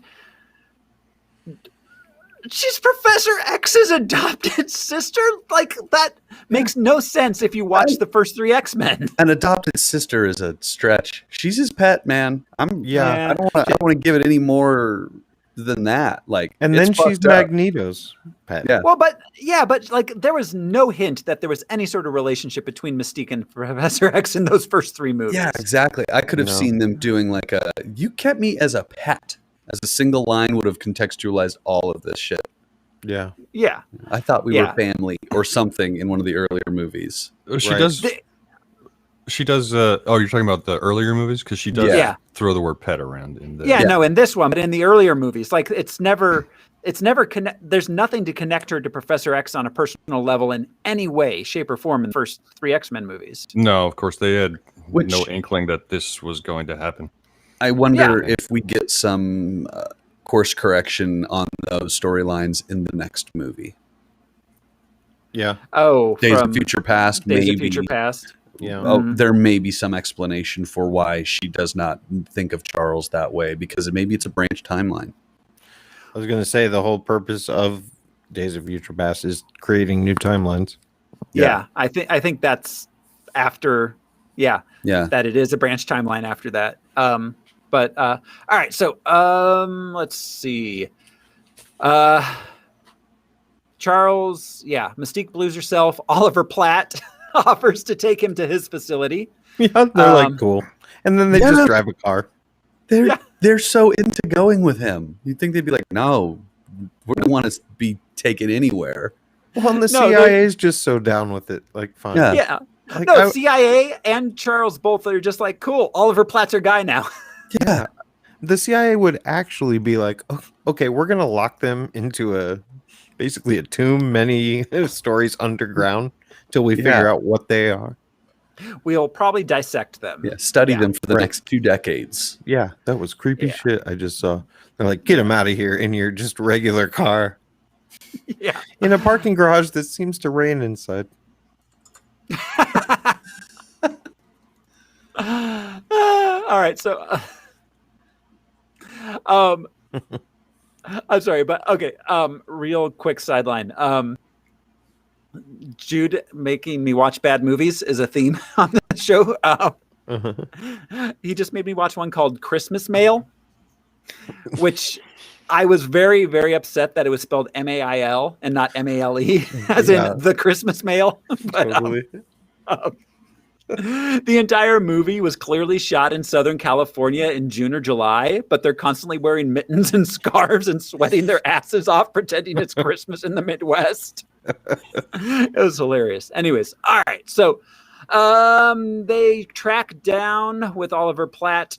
They track down Shaw in Miami because they somehow did that. Magneto shows up at the same time. There's a big fight. They sink Shaw's boat, but he has a secret submarine that he lives on. It's not yellow. How do they find Shaw in Miami? Because we know how Magneto found Shaw in Miami. They said, quote, we got a tip. Yeah, a tip. Well, they said we had an inside Crime Stoppers person, too, at one point. Our guy on the inside. Right. Yeah. No clue. No clue. Anyways. There's a couple film visual references in this scene. Of course, him rising up out of the water is Apocalypse Now, clearly like Martin Sheen coming out of the mud. And then there's sort of a reverse Jaws thing where he's being dragged by the submarine, and you see it, and his head slowly goes down into the water. And of course, in Jaws, it's when they harpoon the shark, and he's trying to pull the entire boat underwater. Yeah, that's cool. That's cool. I hadn't thought of that. Huh. All right. So they. They sink Shaw's boat. He escapes on his secret submarine. Charles sees Magneto trying to use his powers to stop the sub, and Charles jumps in the water and intervenes so Eric won't drown. So I love the fact that like 4 Coast Guard boats just got blown up, but Charles sees Eric in the water and like, there's someone in the water. I better go save him. There's a couple. This happens in the movie a few times, and I love that he's like, "Oh, there's another telepath. I'll be no good to you." No use to you. It's like we were banking a lot on you, bro, because we've already had dinghies with with outboard motors. We've already had guns. Yeah, they're like, okay, go get him anyway. Can't he fight with the telepath? Can't they have like a telepathic arm wrestling match or something? What a dick move. At this point, the mutant they know of is Charles Xavier, and he's like, sorry, I can't. My powers are very finicky.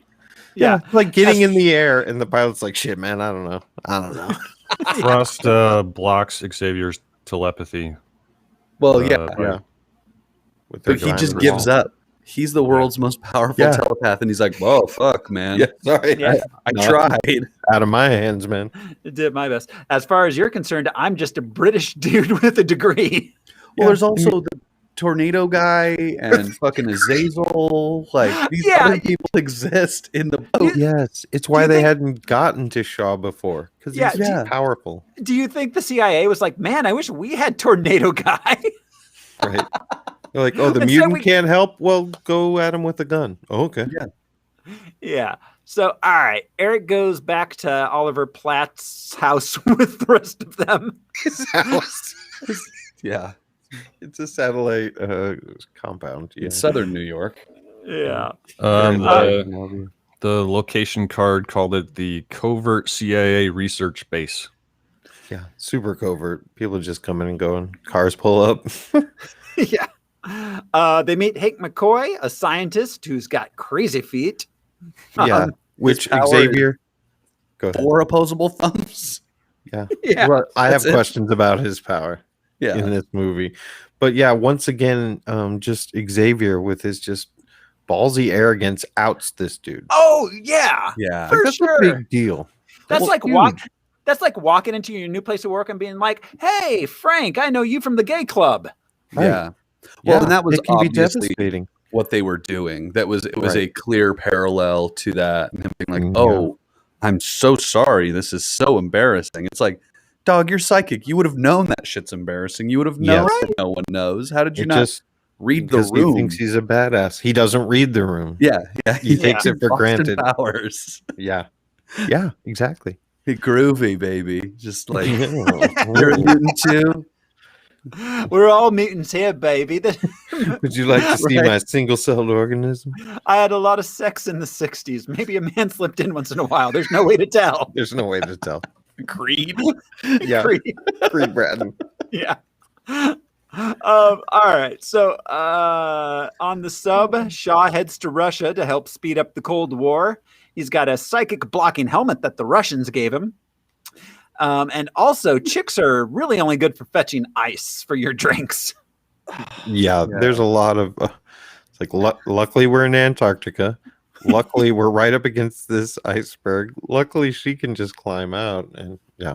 And like, I get the power play thing. He's like, I'm so powerful, like, swinging dick in the room kind of thing. But it's just so petty and weird, and like not It is weird. It's not good management skills to be undercutting No. your number 2.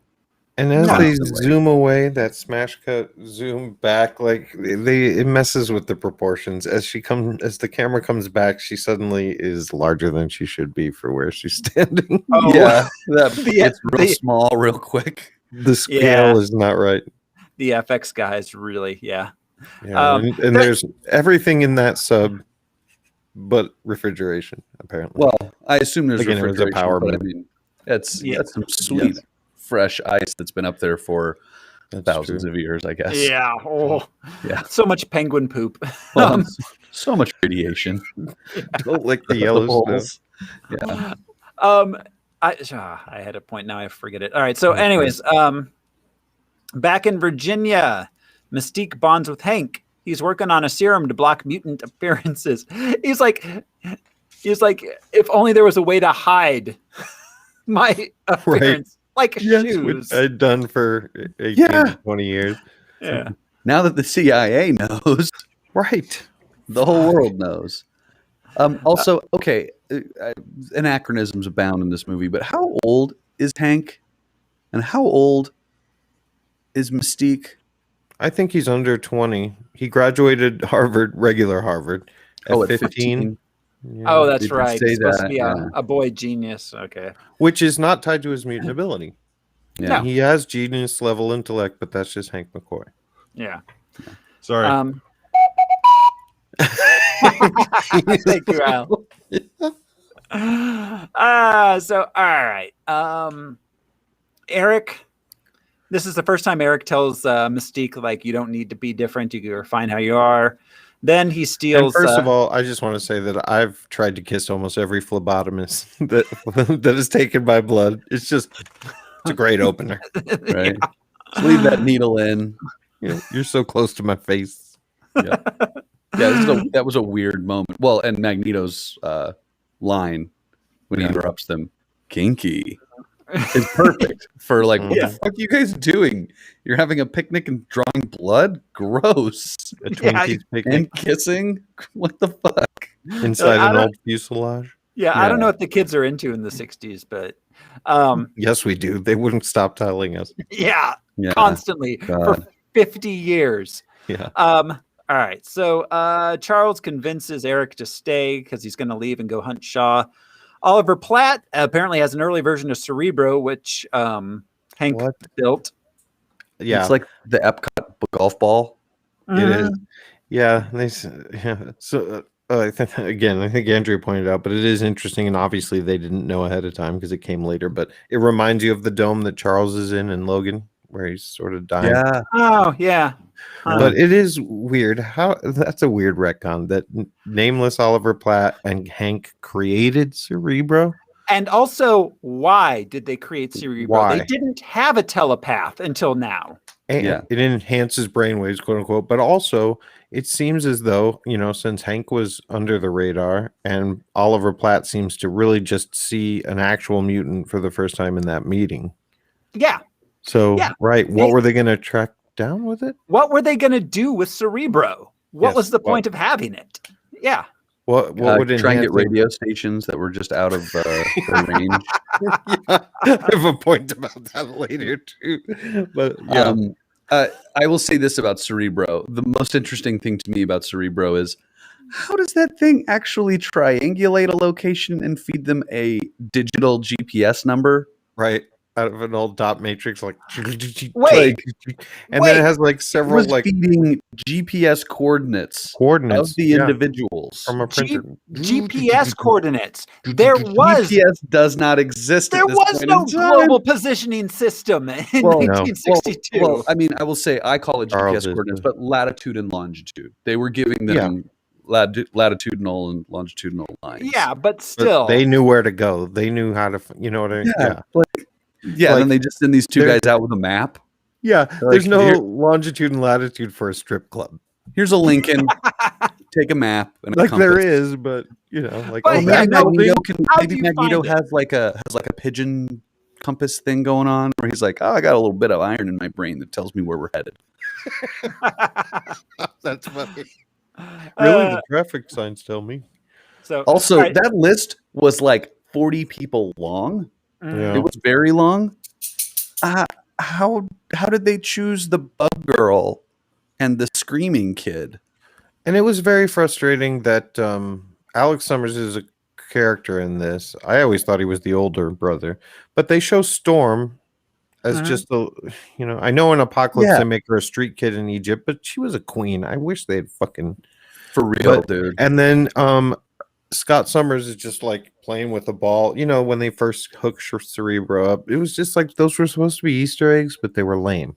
They made it worse, I think. Yeah. There are so many other mutant characters. Well, yeah, I don't know. It's just such a weird moment. Cerebro doesn't make any fucking sense in this movie. Not that it makes sense really at all. But in this movie, it doesn't make sense. Well, right. Yeah. We suspend our disbelief. The most powerful psychic in the world. He built this machine. Fine. Yeah. But no, it was these two other people who didn't know really about mutants.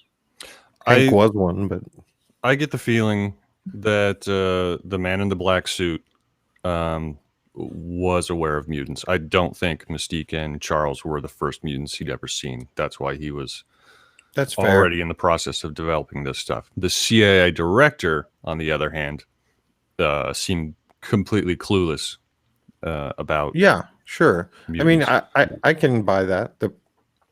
That he's probably seen some sort of display of powers, but then to find, I'm with Thoreau. Who is gonna run Cerebro? How is that gonna?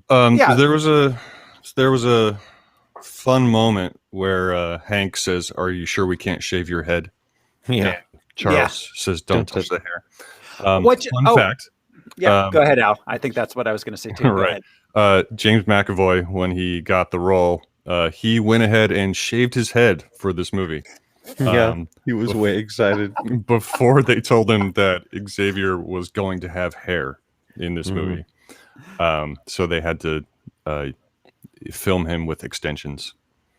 Yeah, that's hilarious. Prior to the new Picard show that came out on CBS, like he was in an unrelated interview and he said that if they ever went far enough back in Picard's life, he would really, really love to play young Picard.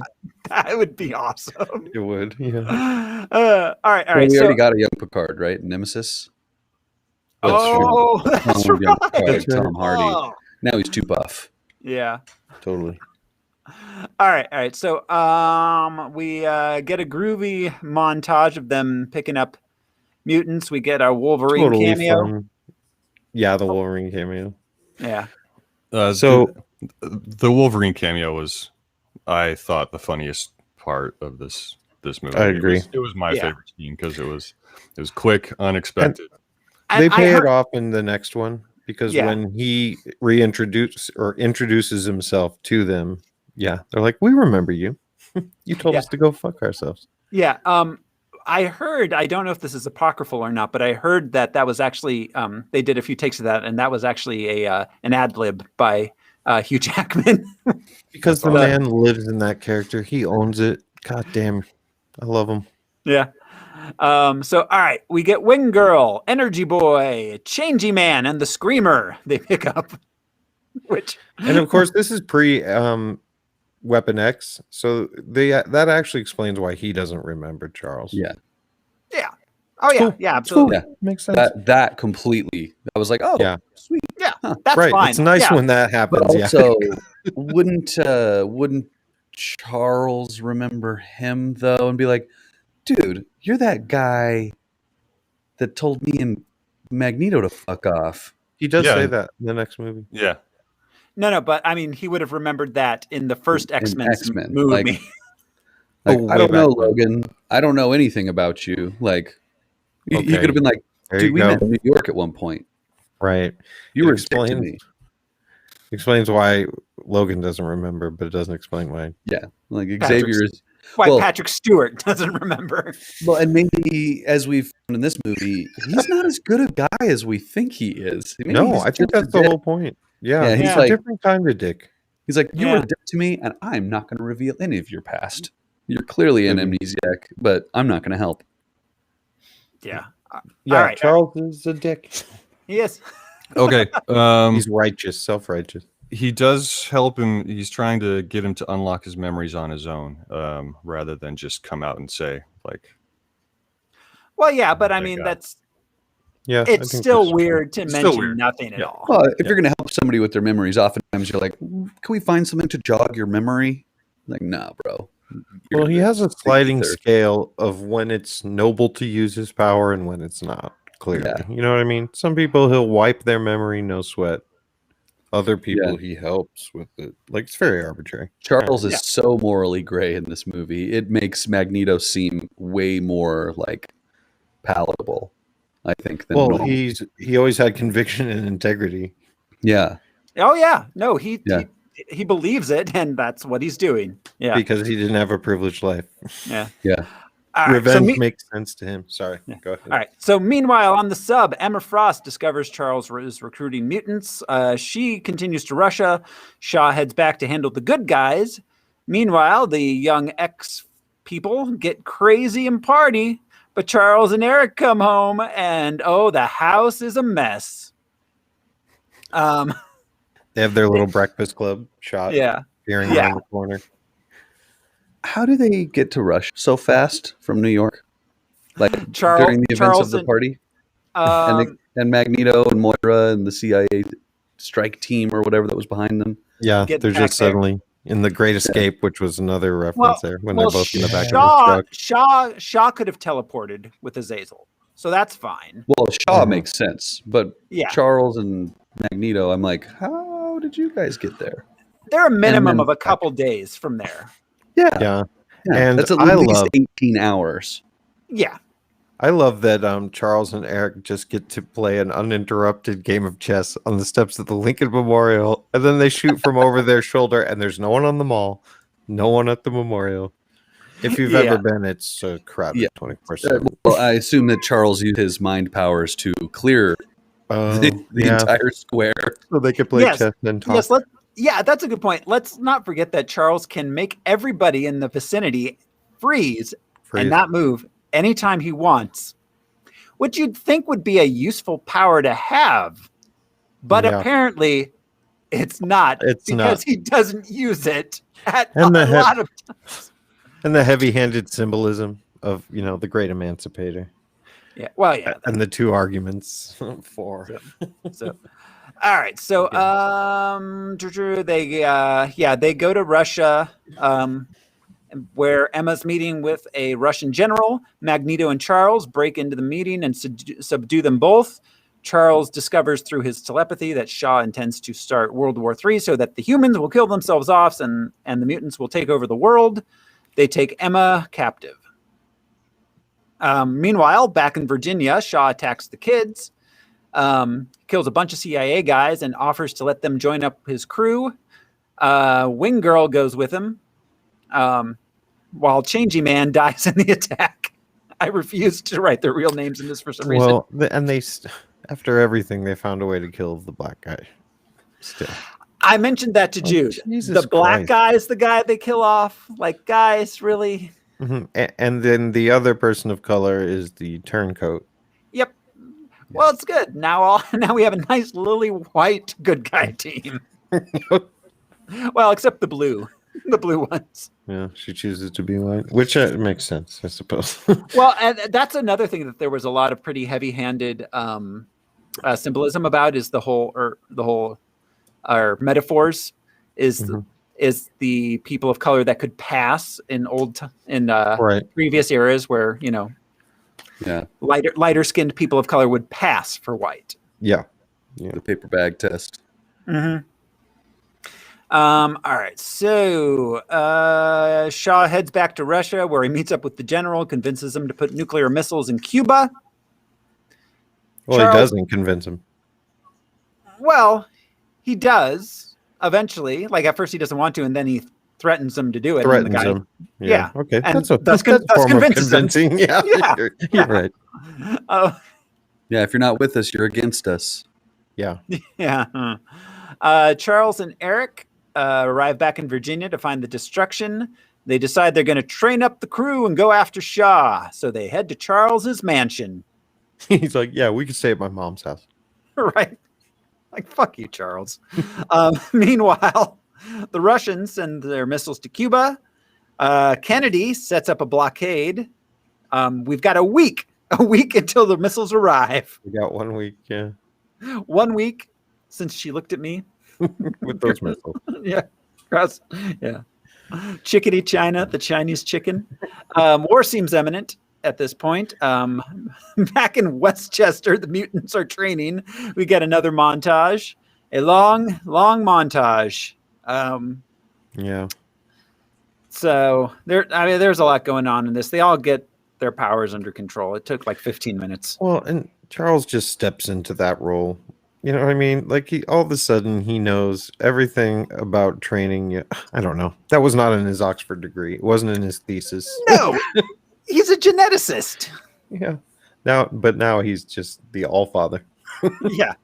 He knows everything about everything. Let's see. We get. Let's see. There we are.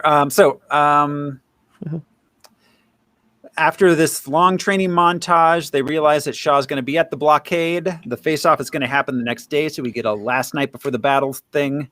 Real quick, did anybody notice Hank cupping the mannequin's boob? Yes. He totally groped it. That's hilarious. He does like a twist even. Yeah. All right. So mannequins tend to have nice boobs. By design. Yeah. I love it. He's trying to get Eric to move the satellite. The giant satellite in the distance. Yeah. And I just love it's like he moves it and then Moira pokes her head out the window like the president's gonna give his address. But we can't see it. Fucking move the satellite. We were getting 3 channels loud and clear. Yeah. Now static. Just the children's television workshop. Oh God, that takes me back to my childhood. Like, turn it just a little more. No, too far. Just Go back. Yeah. Oil. So all right, that night Hank comes to. Did you ever? Yeah, you have to like screw it into the back like rabbit ears. Yeah, I just imagine them putting foil on the giant satellite dish in the distance. Yeah, because they do get up to the top of it. So Hank goes to Mystique that night. He's got the serum made. She tells him that no, she's a proud, independent blue woman who doesn't need society's acceptance. Hank decides to take the serum himself anyways, and he blues himself. I blew myself. There's got to be a better way to say that. Yeah, and of course there's the Wolfman scene, which was pretty awesome. I wrote, he looks like a were cookie monster. Oh, wow. Nom, nom, nom, nom. Yeah, an American cookie monster in London. Where they're called biscuits there. The biscuit monster. Oh my god, that's fantastic. Woo. So Wait, does Kelsey Grammer do Yes. Beast with a British accent? No, that's called the Frasier. We don't know what accent that Is is. that weird transatlantic San Francisco radio host voice? No, It's by Harvard, Cambridge. Yeah, it's not exactly transatlantic, but it's not exactly American either. Yeah, it's Right. like some cave in Connecticut. Oh, really, Niles? And apparently he grew up in Seattle. Yeah. Yes, Well, it's right in apparently. Seattle, John not San John Francisco. Mahoney. Tune in next week, listeners, for our new podcast, Talkin' Frasier. Oh, I have a lot of unanswered questions. I'm here for Daphne, man. Oh me man. So all right. So Charles and Eric have one of their classic humans won't accept mutant arguments. Eric stops into Mystique's bedroom. They do the meme. Then they kiss, which is weird because I don't know. It's just weird. They shouldn't have that kind of relationship. And she runs around naked in front of her brother. I like how she's like, accept me as I am. And she's like, no, that's cool, but you're naked. Yeah. Is it scaly everywhere? I'm not trying to be gross, Do the but is it? scales match the... Do the scales match the drapes? Yeah. I'm into What it, I'm man. curious about Whatever. is like when she's standing there nude, because her breasts aren't necessarily defined. The scales go over them, as we know. I wonder if it's the same thing or if he can see her naked, and that's why he's just so. But I think it's more her appearance. Like, how dare you not hide? He has that going on. Well, I mean, yeah, that's the subtext, but literally she just walked in front of her brother naked. So I don't know.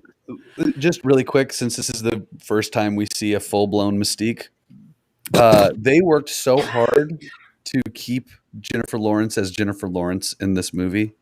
Oh, like, yeah. Throughout, they're like, we're paying for Q-Lon girl. Yeah, you're And right. then in the More next than movie, it becomes more of an issue.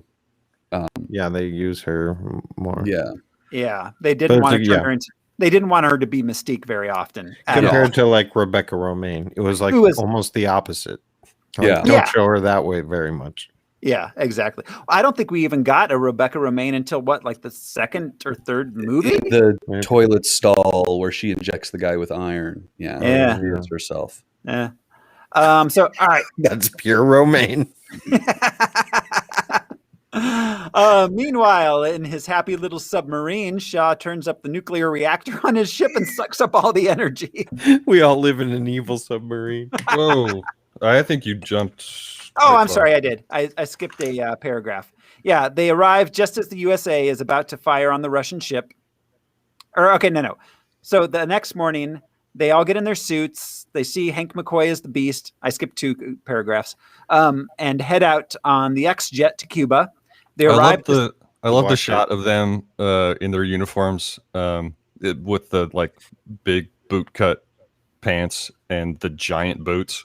Yeah. Yes. Their feet look so big, except for Yeah. Yeah. And there's a few silhouettes of Magneto at the end with the big boots and the helmet finally on the beach, where just the silhouette reminds me of some specific comic artists that I've seen, like the big boots, the big helmet. Yeah. Anyway.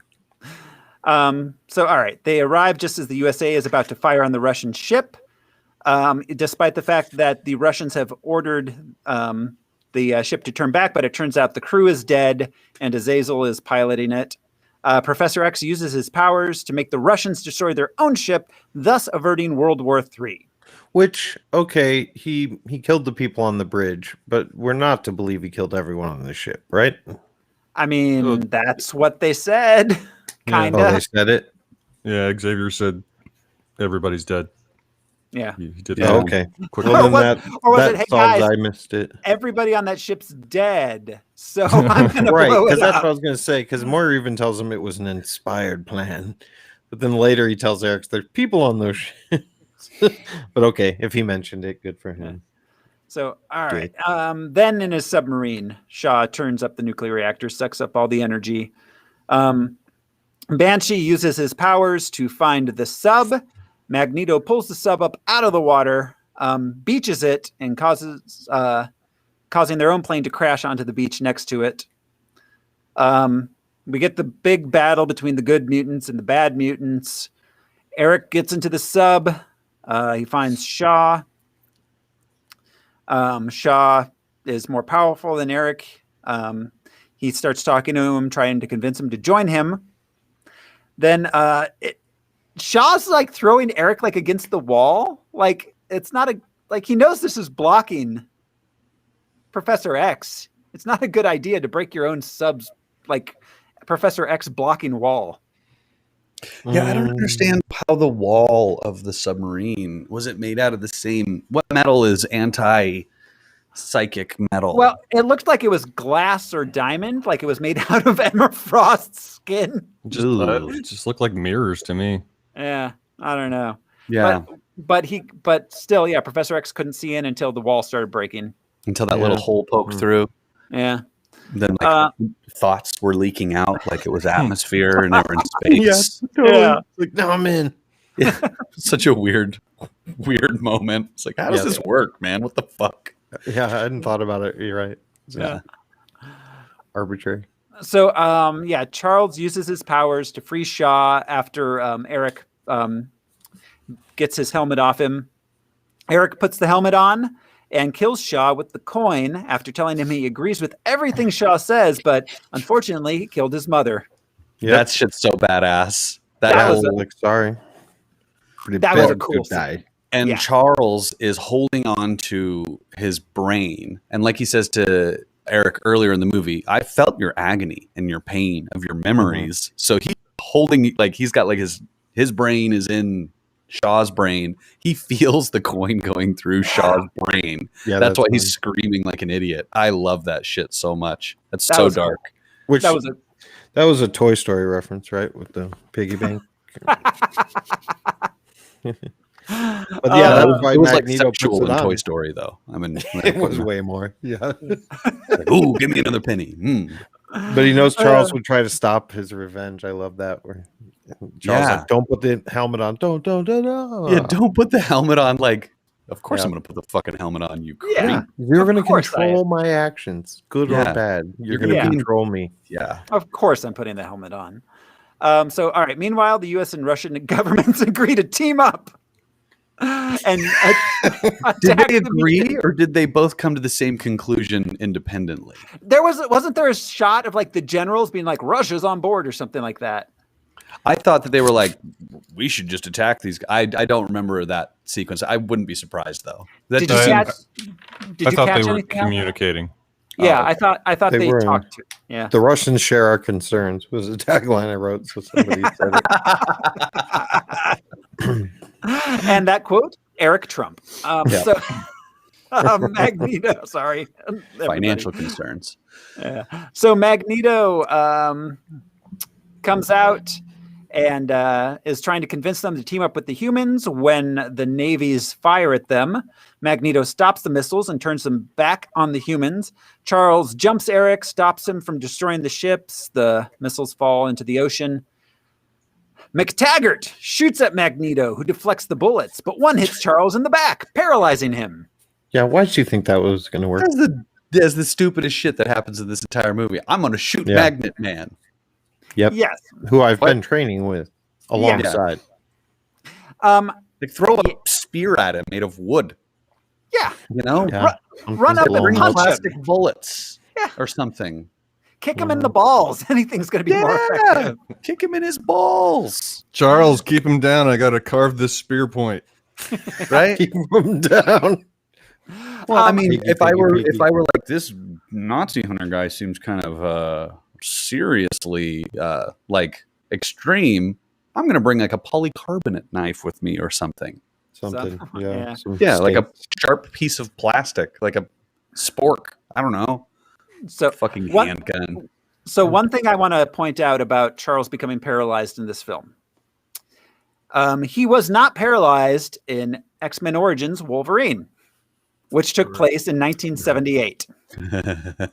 He walks into the house. Yes. Maybe he had metal legs, and Magneto was doing him the favor of keeping him upright. You ever think about that? That could happen. Yeah. I don't know why he doesn't allow himself to walk. He has the power to do so. Well, and I would also like to point out that in X3, X-Men, what was it? Unite? Last Stand.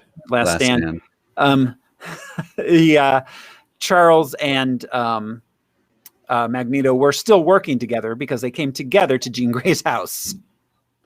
Yeah. Yes. You're right. Yeah. All right, that was in the 80s. Yep. So anyways, Charles is paralyzed. Magneto tries to convince Charles to join him one last time. Charles says no. Magneto asks the mutants to join him. The evil ones do, and so does Mystique. They go. That's so Raven. I was waiting for that so Raven joke somewhere in the show. They teleport away. Then back at his Westchester mansion, Charles and Mctaggart discuss the academy he's opening for mutants. Yeah. She names them the X-Men. He wipes her memory out as they're now in hiding from the government. With a kiss. With a kiss. She's Superman like, style. That's exactly. Not misogynistic at all. Not at all. I woke up and I was here. I'd like a kiss before you wipe your mind. So we're gonna have this romantic moment that you've maybe been anticipating. Yeah. I have a feeling it went further than a kiss. I mean, if he's wiping her mind, he's questionable morality, man.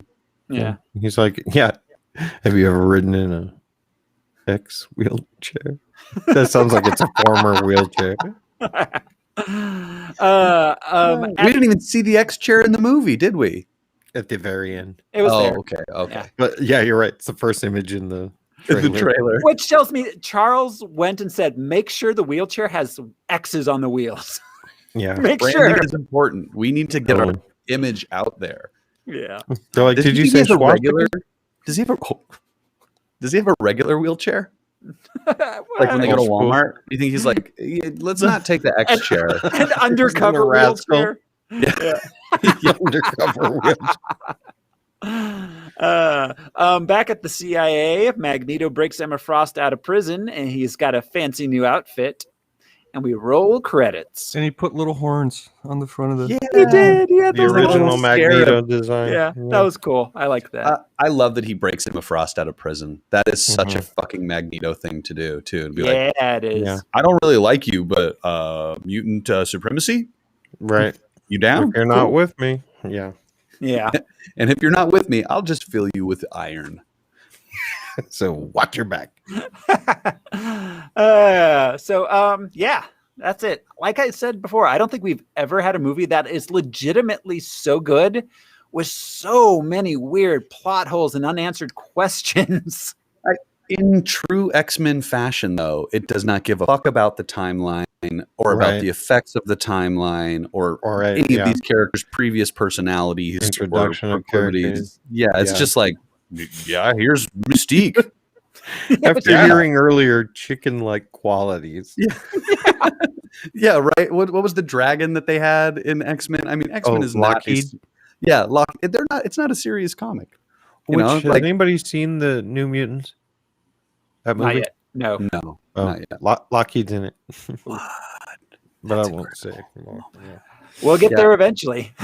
Yeah. Oh God. All right. Unanswered questions. You guys have any unanswered questions before I jump into mine? We've got through a few of mine in the course of the show, but well, I have so we've established that Hank's intellect is his own. And he's hung up on appearance, so that's what he was trying to develop. So if he took away those feet, so he has agility maybe and some reflexes, but he's certainly not as fast as he was. He can't hang on to things. right? with them. Yeah. And so the question then becomes like, all right, because he says it will take away the appearance, but not the abilities. Not the abilities. The appearances, in large part, is the abilities. He's going to give it to Mystique. Yeah, right. All of her abilities are appearance. Yeah. I wonder if there was some underlying thing that Yeah. we didn't see with Beast. So, like, gorillas have the smallest male sexual organs, pound for pound. I wonder if Beast has a similar issue where he's like, it's not the feet, you guys. It's this tiny penis. It's making me really self-conscious. And I figure if I get rid of the feet, that'll go too. And Nicholas, yeah, he has a bigger dick than Beast. That's fun. Because I pictured it like what's the word? Prestigial tail? Is that the word? Vestigial not like a duck with like the corkscrew. Oh, a duck. You But know, the only thing those worse are two. Right, sorry. Go ahead. No, I was just gonna say the only thing worse than duck penises are duck boobs.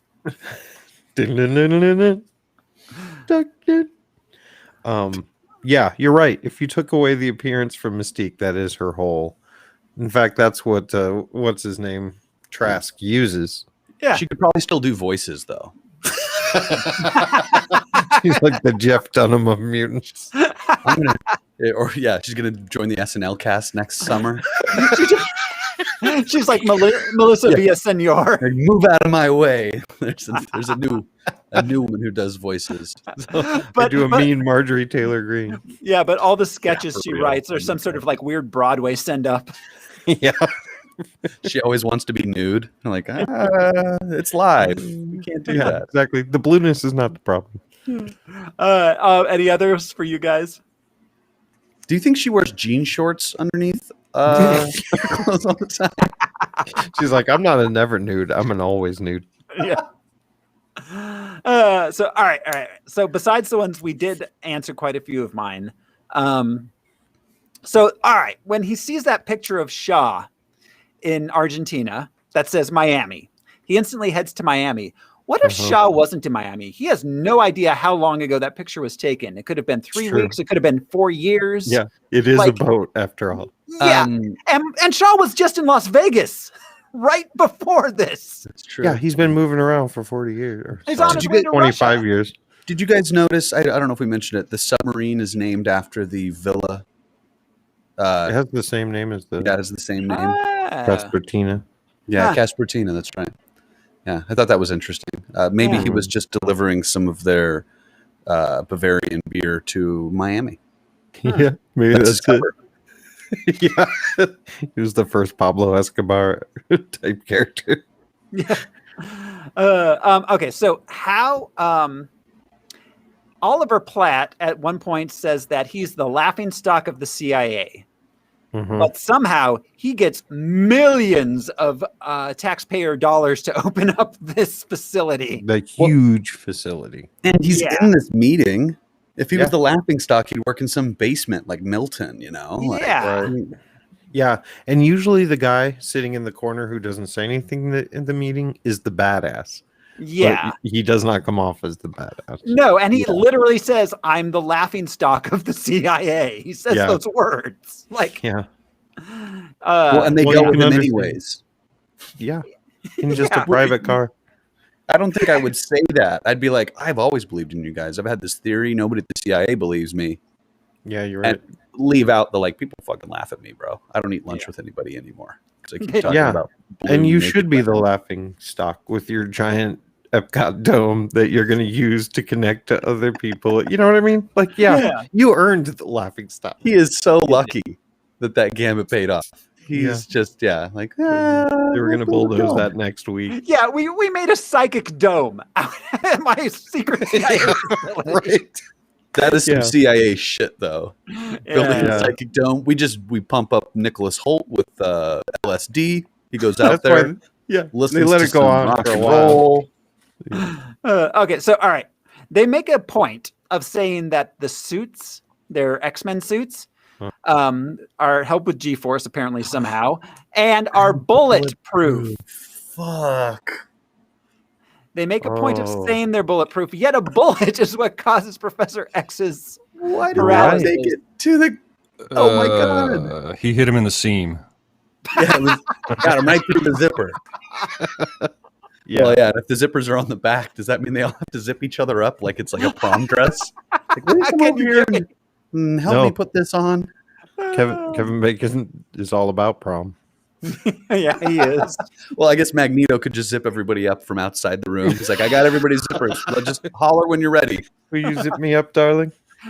And my very last one of my unanswered question: how did they get off that beach? Because the navies, the Russian and American navies, didn't seem too friendly to them. They didn't have a jet. They didn't have a teleporter. The teleporter left with Magneto. Maybe Charles used his mind freezing powers, and Cuba, they walked. The Cubans. I think Castro would have kept them. That's what I'm saying. That's those are sovereign waters there. Maybe Castro's a mutant. We'll have to see in X-Men sophomore class. He just Castro playing baseball and planning his revolution. Charles Xavier did a mind thingy on Castro to put them in a refugee boat. And then they came ashore in Miami. Yeah. Right. Like Elian Gonzalez. Yeah. Well, and like you said earlier, this is the remaining white characters in the X-Men. Yeah. Like, oh, they're clearly not from Cuba. Or those mutants that attacked the Navy. Maybe, what's his name? Banshee flies them all. He just holds on to them. No, actually, they were led by Teddy Roosevelt and the Rough Riders. Washington fording the Delaware back from the dead. Well, wasn't that Cuba that Teddy went to? San Juan Hill?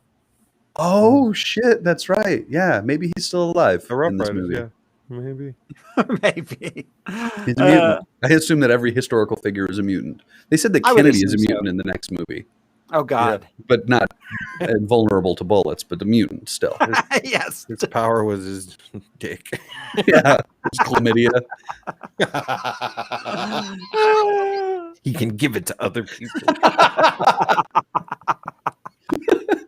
Like a guy who has to get people pregnant.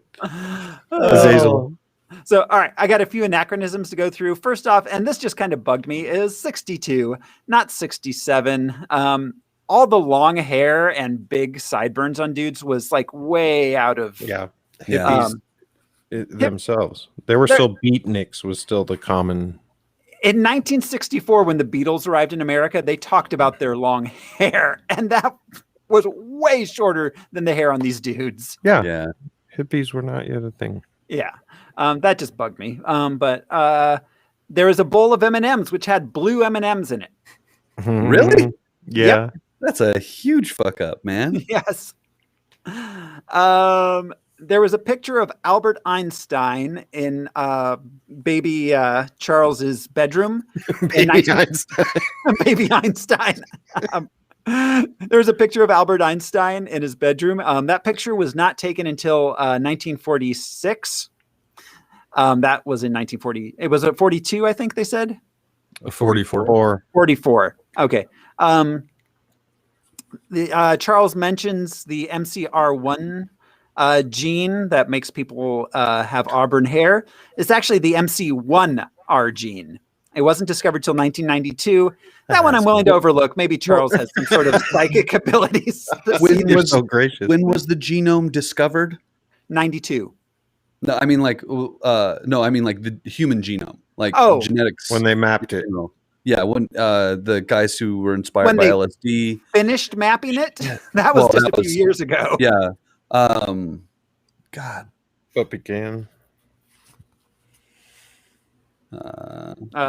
Anyways, yeah. Well, Watson Crick did the DNA.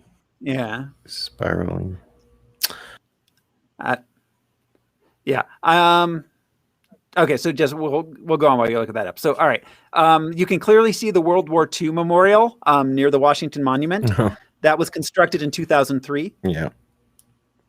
La Vie en Rose is being played by Kevin Bacon in the concentration camp. That was recorded by Edith Piaf in 1946. That's all the anachronisms I have. Genome time frame. Watson and Crick was 53. So the Nobel Prize was 68. So yeah. Okay. Yeah. So Xavier knows more than he should know at that time period. Yeah, definitely. But he's psychic, so who cares? The SR-71 Blackbird's first flight was 64. Yes, and they also only have 2 seats. Yeah, so it's literally fuel and a compression chamber. Right. That's it. Yeah, exactly. So all right. Any last thoughts, guys, before we move on?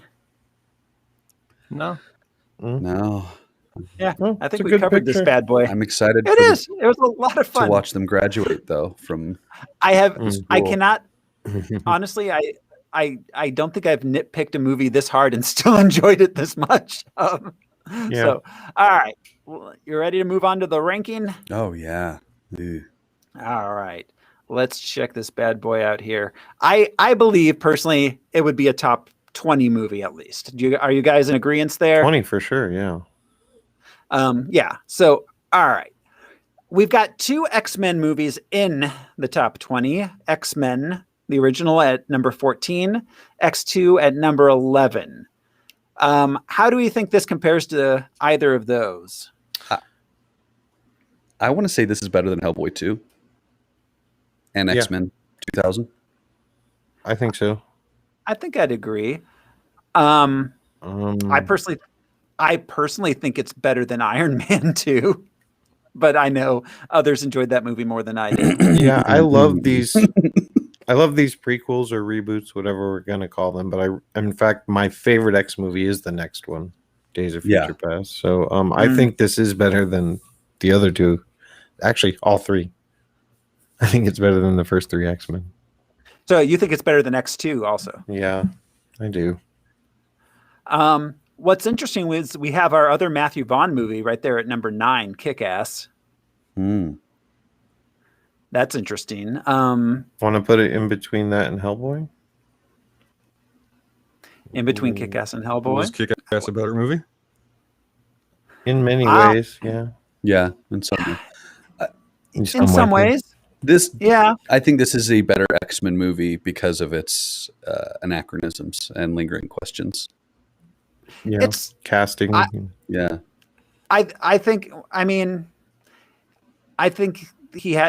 it was a lot more fun than X-Men or X-Men 2. Like, it was a more enjoyable watch for me personally. Yeah, I think so too. More fun than those 2. Then all 3. They were heavy-handed. I mean, is it better than Kick-Ass? That's really hard to say. Is it better than Hellboy? Yeah. I could see that. What you thinking, Al? I'm on board so far. Okay. So, all right. So, Josh, you said you think Kick-Ass might be better than this? I think so. It doesn't have the benefit of a canon, so that's why we're sort of like, Yeah. This is the best X movie for sure, but I really like Kick-Ass. Stylistically, it's a fun movie. It really Nicolas is. Cage.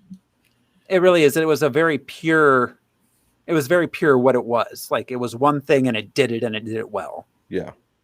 Brian, what do you think? Yeah, I could see this being below Kick-Ass. Okay. Yeah. Al, so are you going to put it at 10? Put it at number 10 in between Kick-Ass and Hellboy. There it goes. All right. And we have ranked it. It's a top 10 movie. Good. Yeah. And that means it's time for next week. Next week, we will be watching Green Lantern. Ooh, yes. I'm so excited. I don't think I've seen it. I have not. You haven't? Oh, I've seen this multiple times. Cool. No, I hope it's fun. It is not. Okay. I do like Van Wilder, but that doesn't mean everything's good. Taika Waititi is in this movie, and it is still not fun. Oh, no. Oh, my God. Yeah, I'm excited. to see this one. So, all right, that is it for us this week. Thanks everybody for hanging out with us. This is your untrained, unauthorized freak, Throw Smiley, saying, I'll see you next time. I'm Josh Cece, and I've come a long way from bending gates. I'm Brian Lesh, and I have one more question. Is Argentina in another dimension, Josh? It's a realm. I'm Alaric Weber, and I believe that true focus lies somewhere between ambivalence and ennui. That's that post-coital. Moment of reflection. Right. All right. Thanks, everybody. We'll see you next time. Bye. Thanks, guys.